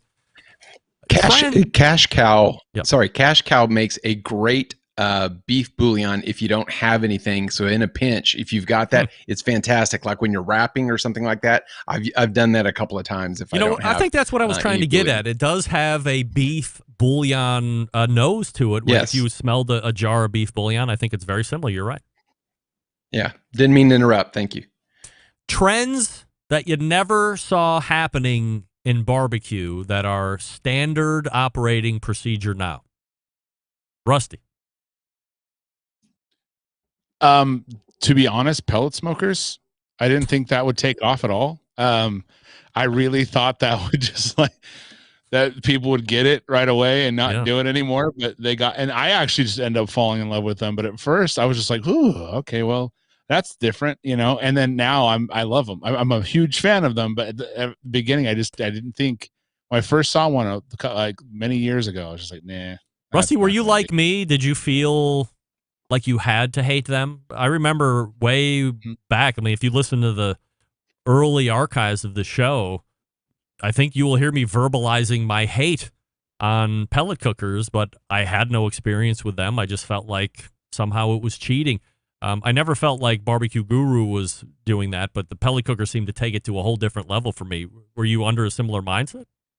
Yes, which is super funny because I grew up with electric smokers and soaked wood, and I had no business judging them. But I went and I smelt some. The first experience I had is I ripped open a bag of pellets and I smelt it and it was oily. I was like, there's no way that's going on my food. This is like, who's doing this, And I didn't cook anything with it at the time. That was just my first experience with it. So, yeah, and I was just kind of judging. I was really judgy about it. That's for dang sure. I shouldn't have. I had no reason to be. And I apologize to all those who I had, told that in the past. And I have changed my ways. And I apologize to anyone who I have offended in the pellet grill space. Doug, trend you didn't see coming that's pretty much standard right now? Well, one of the things you mentioned was the Wagyu in competition and just Wagyu in general. I mean, heck, Sam the Cooking Guy did the video of his sliders using the A5. It's become it seems mainstream, but it makes sense from the standpoint of barbecue has no budget. So, barbecue budget, that it really doesn't go together in my book. But I own the domain, just au jus it, and the saucing of briskets just kills me. So, I just the saucing of briskets in competition is kind of SOP now, and it has been in KCBS for a while. A new trend that I'm seeing is this beef tallow stuff, and everyone doing beef tallow on briskets, and it just putting that oil back on the brisket. That's just not something I'm in favor of. So it grosses me out, truthfully. Centralites, get ready to hold on to your hat. Doug, I'm going to ask you a question here. Boy. At last count, how many domains are under the Doug Scheiding umbrella? I'm over 100 plus, yes. Look at this I'm guy. Yeah. Don't squeeze your meat and don't squeeze the meat or two others. And yeah, I've got quite a few. Wow, over 100. Unbelievable. Yeah. John, standard operating procedure, but you had no idea it was going to be that way. Man, it's tough to answer this question on the back nine, which you and I are, Greg. Yes, it's indeed. like, first of all, pellet grills, that was it. Wagyu, that was it. Totally agree with Rusty and what he said, and totally agree with Doug. And it wasn't that long ago that Wagyu was a thing, so I'm kind of at a loss. It's like those are the two biggest things I think in this category, and I am struggling to come up with something else or for something else. So at this point, I'm going to ride with Wagyu, pellets, and turn my time to you. Look, I didn't see it coming, and it's not something that's been going on for, well, I guess it's probably been going on for maybe longer than 10 years, but haven't really seen it as much except over the last 5 or 6 years. I had no idea that we would be seeing an insurgence of people wanting to cook on flat top grills, number one. Correspondingly, did anybody see smash burgers taking over the burger landscape the way it has? I mean, when I grew up, burgers looked like burgers, and you went everywhere, and some were a little thicker, some were a little thinner. but it was not the rage of getting some rip-roaring flat-top cooking appliance going and then dropping meatballs down, ruining everything by loading a whole bunch of finely shaved onions on top of that, and then pressing it down. George Motes, whom I love and is a friend of the show, is selling a Smashula for $275, and he can't keep them in stock. This is indeed a standard operating procedure with burgers. If you go anywhere with burgers right now, there's bound to be a smash burger on the menu, or somebody at a party is going to be making smash burgers, or they're doing it at home in their cast iron. And this is something I did not see happening at all. All right, that ends that question. Let me go around the table quickly before we come to the first break, and then we'll get to the other set of questions. I asked Derrick Riches. I will ask the group. John, cigars, yes or no? Yes and no. So I have cigar phases, and then I have cigarette phases. And you can't say one's dirty and one's not, so I'm okay. Correct. So if I'm in a cigarette phase of life, I do not enjoy cigars. And when I'm in a non-cigarette phase of life, I do enjoy cigars. What do you love about cigars? What do you find most attractive? I'm a very mild cigar smoker, so I like a Cameroon wrapper. I like a real mild filler. I don't like a lot of spice in a cigar. So I'm kind of a wimpy cigar smoker. I want a real mild, not spicy, pleasant, big ring gauge, a lot of draw. I like a cool, mild smoke. So basically, my friends would say I like a girl's cigar, and I'm okay with that. Do you have a brand that you like, or I don't know, is that what they call it, like a brand or a make, model? I think I will take a La Gloria Cameroon wrappered cigar in a big ring gauge all day long. And then for my friends, I'll take some cigars. I have my own band. I have my own brand that I make. I take other cigars and would infuse them with bourbon. I call them dog rockets. And I have my own band I make up and put on there that's like and it's like, so I'll do that as well. But I like, I really like dog rockets, and I won't even go there. But the band is a dog dropping a rocket. So never. Long story. I really like a nice mild La Gloria. Folks, if you're not keeping notes here on John Solberg, let's quickly go down the checklist. Executive producer of the BBQ Central Show in 10 minutes or less, approaching 200 episodes. Yes. John Solberg, coffee roaster. Yes. John Solberg, maker and bander of his own cigars. Yes. John Solberg, maker of his own lump charcoal. Yes. Wow. I don't know what the term Renaissance man means, but I believe the textbook definition is John Solberg. Unbelievable. Go ahead. I just don't fit in with society on the most part. So y'all have to accept me as I am. Look, I'm no expert here, but everything that you're doing on the side is what everybody else loves and wants to do. By the way, roast coffee, roll cigars, make their own charcoal, blah, blah, blah. So unbelievable. All right, stand by, guys, and we'll come back and we'll do some more questions and so forth here in just 1 second. I'll talk to you quickly about Yoder smokers.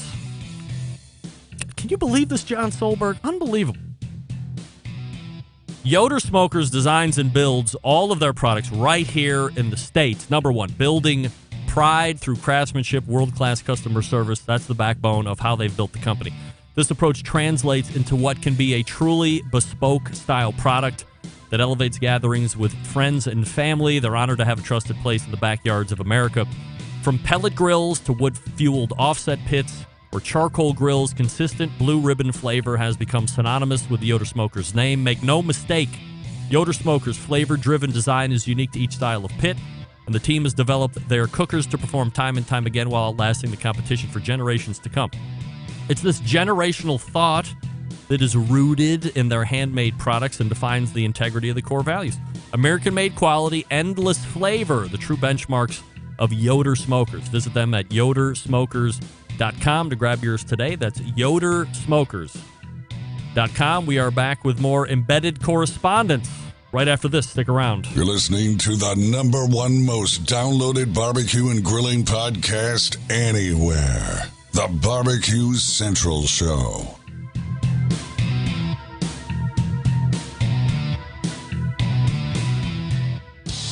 Celebrating over 10 years of prolific and unparalleled live fire barbecue and grilling talk. And yes, it's still being done from Cleveland, Ohio. You're listening to the BBQ Central Show. Welcome back. This portion of the show being brought to you by Smithfield. Head over to smithfield.com for the rest of the grilling season and get tips and tricks from Chris Lilly, Darren Worth, Ernest Cervantes, Giles Cridland.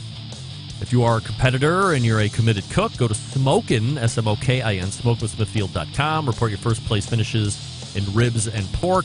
Potentially get free merchandise for that. Otherwise, smithfield.com for everything else. And we are rejoined by the embedded correspondents here. So let's do this. One of our favorite things is predictions here on the show. And wouldn't you know it, we're getting to that time of year where some of the most elite barbecue competitions are ready to take place. Now, as we look back, history has dictated, Doug, in 2021, there have been major barbecue competitions that have taken place that didn't take place the year before because of the pandemic. So let's go ahead and start giving our 100% yes or 100% no bets on the Royal, the Jack, and the World Food Championship. Because this is your topic, Doug, you will go first. Give me a yes or give me a no. The American Royal will happen in 2021. Yes, they need the money.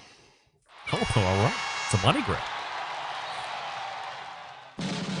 Rusty, 100% yes or 100% no, the Royal will or will not be happening in 2021. The Royal is happening 150 million %. It's wow. Not even close. I mean, there can't be 150 million %, but I love your enthusiasm. Yeah, that's what it is. It's enthusiasm. John Solberg, 100% yes or 100% no, the Royal will or will not be taking place in 2021. 100% no, it will not. And Rusty is using Greg math.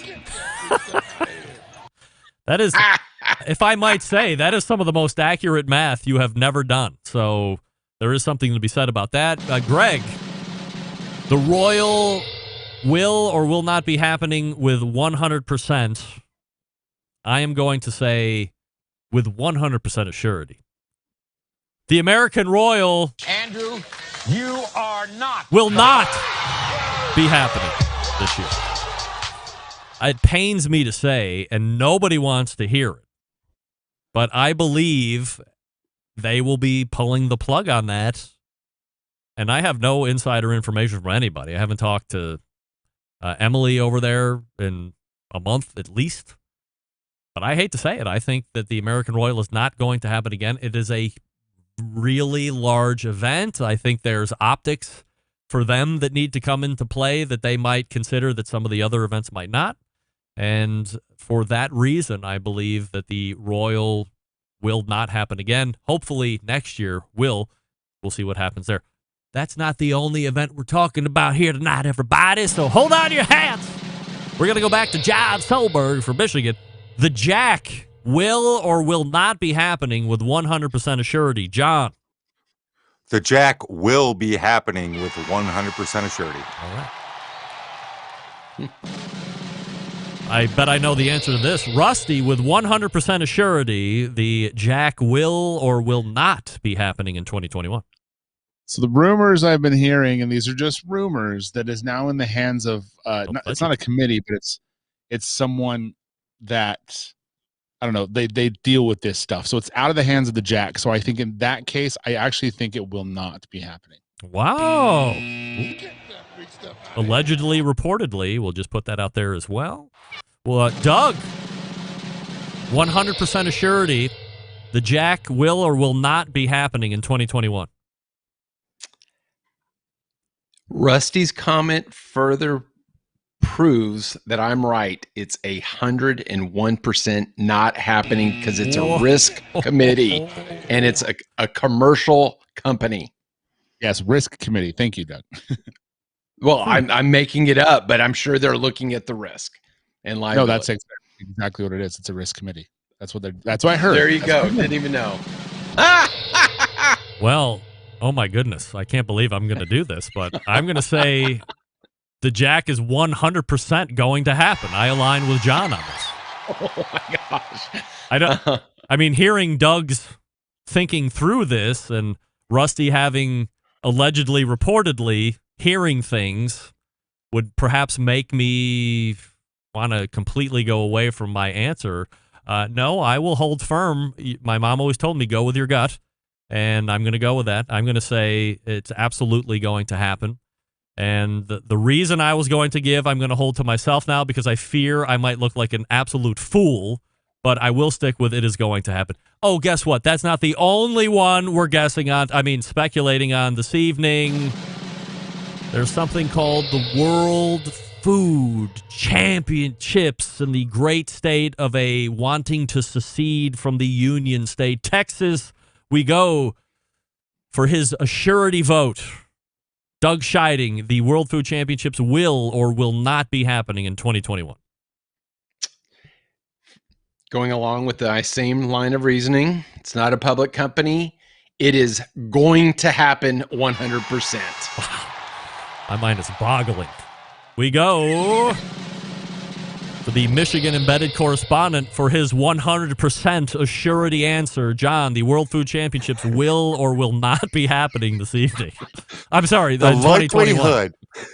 The likelihood of the World Food Championship happening is the same likelihood of Jesus Christ the Lord falling from the sky tomorrow down to my deck to have coffee with me. It is 100% not going to happen. Andrew, you are not. Wow.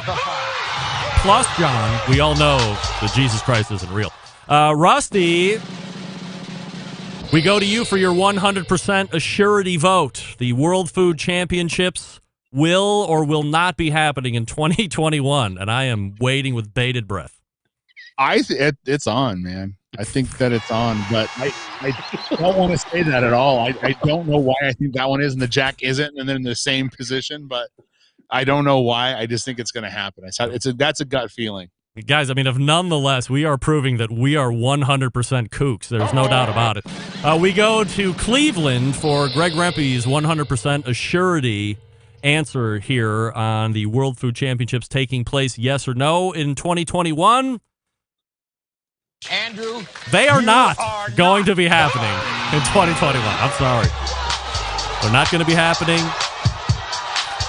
I even got a voicemail, or not a voicemail, but I got an email from No Names Please within some type of framework that said 2021 World Food Championships definitely going to be happening. And it's not that I'm discounting what this person said. However, I am discounting exactly what that person said. Out of all of them, well, I mean, oh boy. Doug, would you say that on par attendance, the World Food Championships is bigger than the Royal, or no? Oh, no, I don't know. No, not okay. No. I would say that World Food Championships is bigger in attendance than the Jack, though. You would agree with that?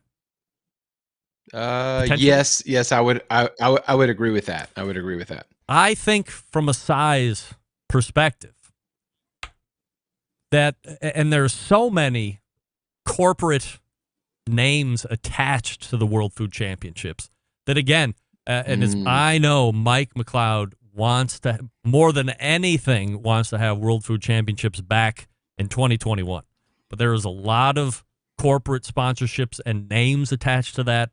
And I think that is not going to happen again this year solely because of that. And we'll see what's happening. I mean, guys, we are so good at this. I can't believe the embedded correspondence segment. The embedded correspondence segment should only be assurity votes or assurity answers or assurity. We have to rename this segment as assurity something. But That's all we should be doing for the hour that we're together here every fourth Tuesday is just guessing on stuff. All right, so the time that we have left, let's get to these brought to the table by John Solberg. Here's question number 1. And John, I'll turn the stage over to you. Your thoughts on all of these national days of the week. What are your thoughts? My thoughts are like, I try to even Google it. Like, who comes up with this crap? And where does it come from?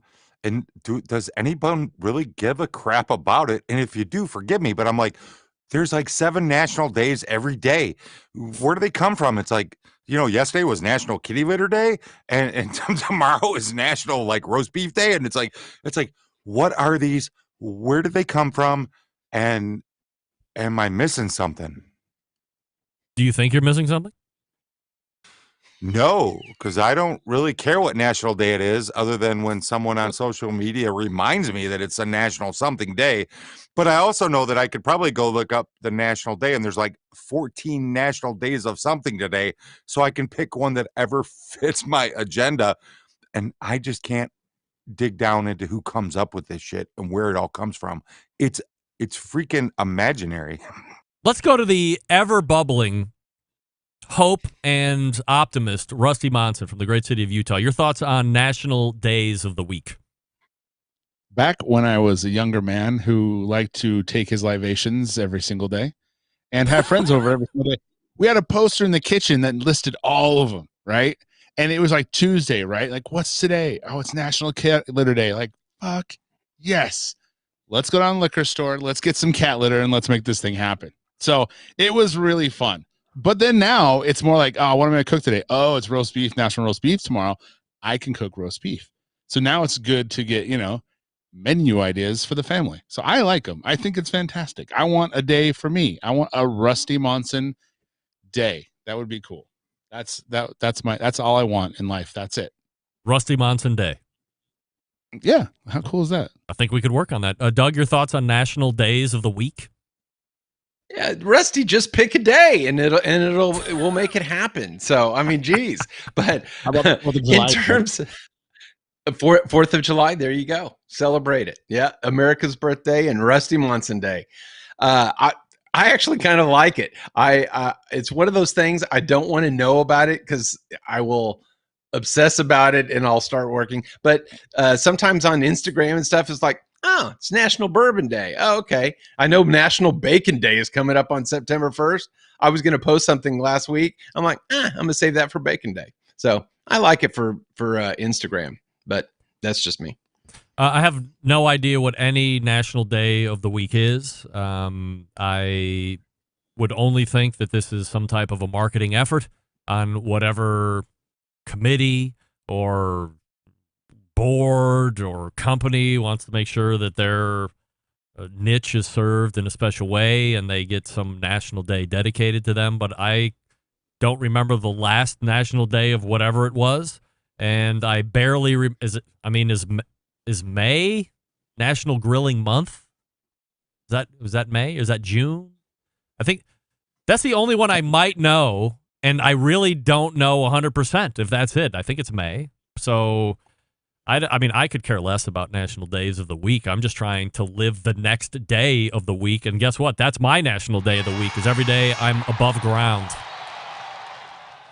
BBQ Central Show Guest Hall of Fame show is coming up next month. So over the next handful of weeks, we're going to be feverishly putting together a list of folks that we think are worthy ourselves of nomination. We'll go through that whole process. We'll explain a little bit more of that as we get closer to that day. But as we draw closer to that special month each and every year, Doug, do you have any thoughts on how 2021 might be setting up? Do you have your list already set and locked? Actually, I had to go back because I thought I remembered the list, but I could only remember like 3 from last year of who we chose. And is it up on your website for 2021? I don't. Oh, okay. I couldn't see it. Maybe I've got a cache issue or so. But I went and looked at my list from last year, and I'm going to resurrect a couple of those and nominate them for this coming year. So. Well, I'm not going to say who it is because that's not this month. That's next month. So you're not talking about class of 2021. You're talking about class of 2020. That was last year. Yeah. So Rod Gray was in last year. Lene Oxley Rod. Loop, George Motes, Susie Bullock, and Pat LaFrida rounded out those that were in. I can't believe I did that again. So those are the folks that made it in last year. So so all right, Rusty, your thoughts on the impending barbecue guest? Oh my God, BBQ Central Show guest Hall of Fame coming up next month. Listening to the BBQ Central Show in 60 seconds or less, I am getting a lot of good ideas. So I need to jot them down. But there's a couple from this year that that stick out, like Anthony Lujan. Don't reveal. Don't reveal. Okay. All right. Yeah. I'm not gonna put Anthony Lujan. Come on. No way. I like the kid. I'm not putting him up there. But you know what I'm saying? Like Anthony Lujan. Yeah. But Tongue in cheek. There's a couple that I thought would be cool that I had this year. I was like, because you kind of think about it when you're listening to the episodes, like, you know what, that would be a good Hall of Famer right there. And then and then when I listen to the Dick Tease that is the 60 Second Show, I will get some great ideas there. So it's a compliment. It is, but then I have to go find the show. I'm like, oh wait, shit, I have to go find that thing. I mean, it's not that hard. You just scroll down into the show notes and click it. There you go. It happens. Every single show for 191 shows.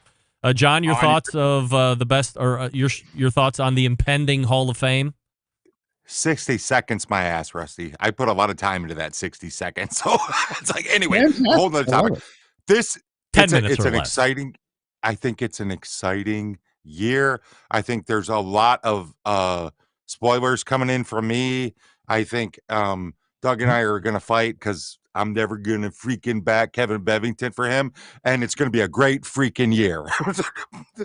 Look, I agree. I think what we've learned in the last couple of years is we've realized while it's there in our head that the show has been around in a live format since 2008, nobody goes back and really starts to comb through those deep files. So I would agree with Rusty. John does a really great job at pulling out the one that's coming out Friday was from back in 2010. Now, Rod Gray is already in the BBQ Central Show Guest Hall of Fame, but if you've never heard of him before, he hasn't really been around the scene of barbecue in the last handful of years, so you're getting exposed to Rod Gray, who was mega popular back in his day in the golden area of barbecue, or the golden era of barbecue. So the 10 minutes or less is a great service to that. But it's going back and dig. It's not just for the calendar year that we are in.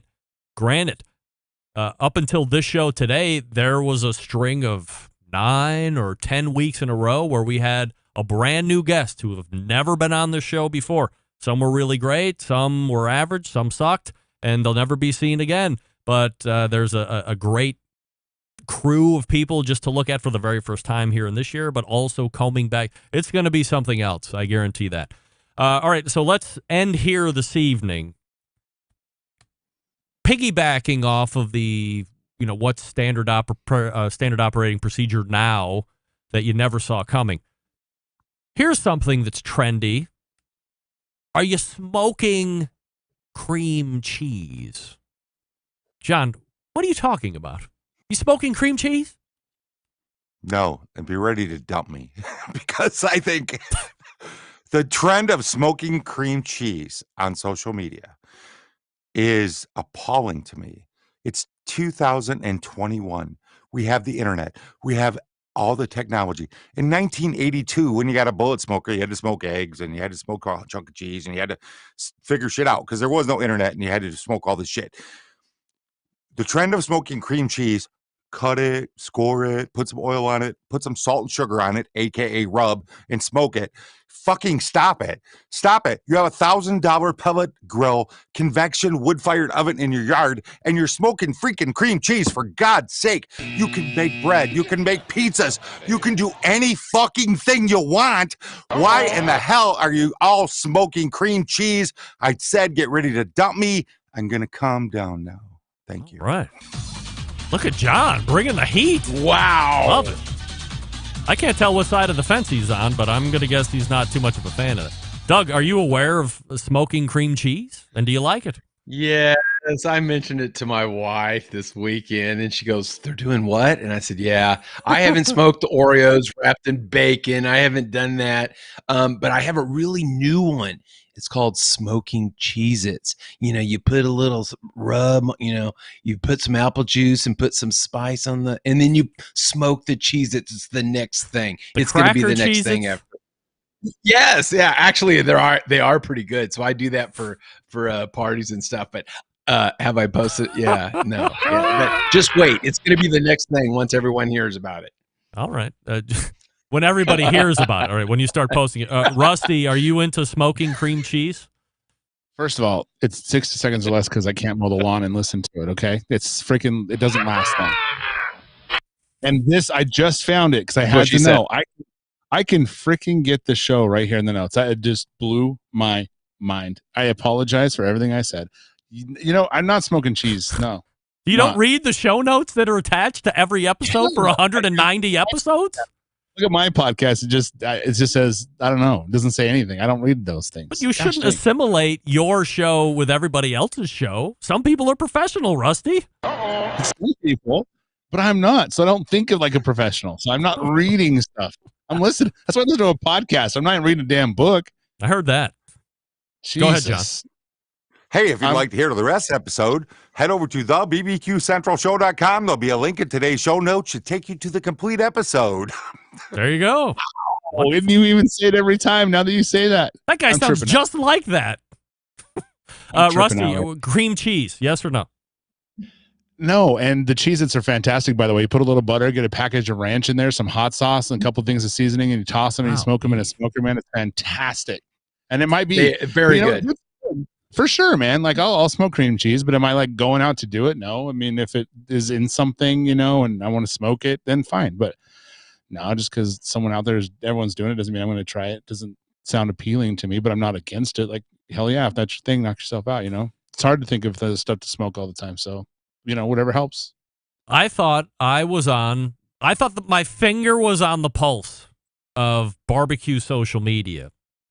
And I can tell you this with 100% assurity. I have never seen, nor have I ever heard of anybody putting a brick of cream cheese on their smoker, let alone scoring it, rubbing it, dropping some olive oil or some neutral oil like avocado oil on it. And then, what do you cook it to?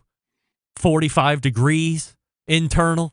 You wait for the bark to get set on it and wrap it in foil a little bit with some brown sugar and some honey on it, everybody. I love cream cheese. I'll eat it.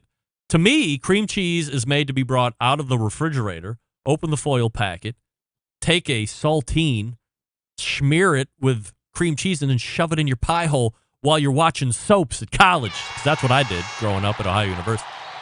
Cream cheese is excellent, but I've never once thought about smoking it. Perhaps like Rusty, maybe I'm not against it, but it just would never occur to me, and I'm not seeing it in social media, so maybe my filters are on just enough to keep me above the fray here. And I can tell you Central one thing. Lights. Yes? Yeah. Go ahead. Sorry. Well, I was thinking Central Doug, Lights you need go to ahead. tag Greg on every post that they see on cream cheese. Please. And tag Greg. So, Yes. because he's been missing it. So let's all do that as a group. I can tell you this. Smoked Cheez-Its are not Andrew, you are not going to be a thing. I can tell you that. Doug, you can try with your massive Instagram following. How many followers do you have at this point? 20,000. You are rifling. You can link. I could only hope that someday. As a matter of fact, how the hell am I not at 10,000 Instagram followers yet? I'm famous, for crying out loud, and I can barely push into 6,000. What am I doing wrong? I don't get a Doug's at like 25,000. Doug's the male version of the Grill Girl. He's unbelievable with this following. No. What are you doing? No. What should I be doing, Doug? Teach me. I'm looking for help. It's a beast. It's an animal. You got to feed it like an offset smoker every 20 all minutes. Of that, and just tell me what I want to do. Don't tell me it's a beast. Don't tell me I got to work at it. I know. Give me the plan. What do I got to do? Pictures of Cheez-Its, smoked Cheez-Its. Well, I'm not doing that. Well, I'm not going to get 10,000 followers. I can tell you that. Look, before we go tonight, John, let me turn it over to you. What are you promoting, or what would you like to talk about here before we let you go? Hey, just remind you all to listen to the best moments this Friday. You can get it in your podcast feed wherever you get your favorite podcasts. Just search the BBQ Central Show. It'll also be available on the BBQCentralShow.com on Friday, right on the homepage. So stop in there and check that out. Drop me an email. Give me a suggestion for a show. Tell me to screw off about cream cheese. It's John, Jon, John, at the BBQCentralShow.com. I would love to hear from you, good, bad, or indifferent. Rusty, what are we promoting before I let you go tonight? I can't believe you say that every time and I didn't get it. That's hilarious. I am. You didn't know who Pat LaFrida was, but we're not bringing that up again. I don't know who that is. No, I still Danielle. don't. Yeah. Right. No, that was Steve, I don't know. Oh, I think. yeah. No, Steve. of course. Go ahead. I do have a podcast called the Pitmasters Podcast. You can get that anywhere you go on the world of podcasts, and you can download that, and you should, because it's great. It is. You can follow me on Salt City Barbecue and see where we're at and how we're getting our butt kicks at certain festivals, and it's good fun. It's good fun. Doug, promotion before I let you go. Yeah, I'm going this weekend. Actually, I leave Thursday to the Pitmaster Classic, which I thought Rusty would be at, and I'd have a good time with him. But up in Bozeman, Montana, so I will be there by myself, Rusty. But it's okay. Montana Outlaw Barbecue will probably win it for the 5th time in a row. And then next month, I actually got to asked to. I will not be going to the Royal, and instead, I got asked to cook for a foundation for a football players foundation fundraiser. So I hope to have something to report on that next week. So are we allowed to mention the football player? Matt Light. It's with E3 Meat and their foundation and his foundation. Matt Light. He's a New England Patriot. He was a lineman for the New England Patriots. All right, 3-time Super Bowl champion. Wonderful. So we'll look forward to have a report from that as well next month. Here they are, right here to the right of me is John Solberg from Michigan, longest running embedded correspondent. Below me is Doug Scheiding from Texas. And right there, bottom caddy corner right, is Rusty Monson from Utah. Gents, always appreciate the time, and we will see you again next month. And there they go. Man, outstanding. I'm telling you, we have to do it. From now on, it is confidence picks. Let's, I don't think I'll work on the title. And we'll just do a lot of figuring out. We'll do a lot of figuring out. We'll give you 100% yes or 100% no. The confidence picks. I don't think I like that. Assurance. I got to work in assurance. Maybe confidence. Who cares? Let me talk to you quickly about Yukon Glory. The Yukon Glory Grill and Serve set's an absolute revolution when it comes to the landscape of grilling baskets. You know, I've always hated two things about using grilling baskets during my cook on any cooker. Number one, I have to wear some kind of heat-resistant glove to take that thing off the cooker. Number two, it gets grease and oil all over my table or countertop or wherever the hell I put it to put it down. Being someone who is a clean freak, this really is something that gets me down. So what's a live fire cook to do? Enter a great product from Yukon Glory called the Grill and Serve. Patented design fixes everything. The set includes 3 stainless steel grill baskets, which are removed by a clip-on handle that seamlessly grips the interior of the basket for easy lifting and dropping. The set also has a large custom-fitted stainless steel serving tray to catch any drips and allow you for a beautiful table presentation, but perhaps in my case, and more importantly, gives you a clean table when everyone is done eating. Thank you, Yukon Glory. What should you be cooking in these things? Glad you asked. Perfect for veggies, seafood, wings, tacos, meat of all types. If you can think of it, you can use the Grill and Serve for it. As far as where you can buy it, Amazon, Walmart, Home Depot, Lowe's, Target. I would recommend going to UconGlory.com. That's right, the website, UconGlory.com. Why is that? Because when you go to the website, you can use the promo code 10Central all together, the numerals 10 and then Central, 10 Central for a 10% discount all August long across the website. So only have a few days left in order to take advantage of that savings, about a week, I guess. So use promo code 10Central when you visit UconGlory.com. You can also give them a follow on Instagram at Facebook at Yukon Glory. We're back to wrap the show right after this. Stick around. We'll be right back.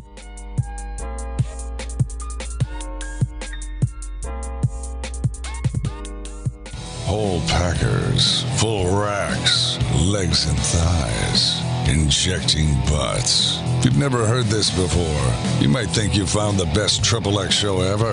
Let's get back to the most homoerotic host out there today, Greg Rempe. Welcome back. This portion being brought to you by Vortic Watch Company, a small batch custom watch manufacturing and vintage restoration company located in northern Colorado. They take antique American pocket watches and turn them into wristwatches, just like this one right here. Their mission to preserve and enhance the legacy of manufacturing excellence in America. In order to do that, they combine traditional and cutting-edge technology to create unique, quality, functional timepieces with exceptional value. And here's the coolest part. Each watch that Vortic makes is a unique, one-of-a-kind piece. Vortic, founded on the motto that America wasn't assembled, it was built. Check out VorticWatches.com for more information and see what's available to purchase. There are a few on the website right now, if you can believe it, because most of the time they're selling out. All right, let's go ahead and take off all the way back in the first hour where we talked with Bob Trudnak from the BBQ Guru. BBQGuru.com, his website. He also listed a number of other websites, like Bobby T's, BBQ.com, havenabbq.com, BBQGuru.com, just to name a few. So I'll follow him on social media as well. The new pizza seasoning and pizza sauce will be coming out here in a matter of weeks. I'll keep you updated right here on the show about the actual release when it happens. After Bob, we talked with Derrick Riches on his monthly segment, DerrickRiches.com, his website. And then in the second hour, we refired the Embedded Correspondence segment. We hammered a number of topics, and we did the fun guessing if some of the big barbecue competitions and food competitions will be happening during the course of the year. A mixed bag of yes or no's with 100% confidence given. Big show planned for you next week. We have a bonus week in August. Big show planned. A lot of guests already in for that one. And how do I leave you?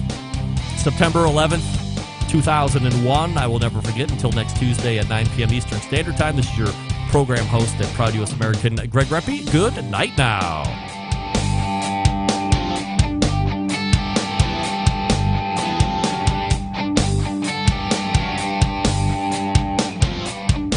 Hi, this is Bobby Rempe from Cleveland, Ohio, and you're listening to BBQ Central.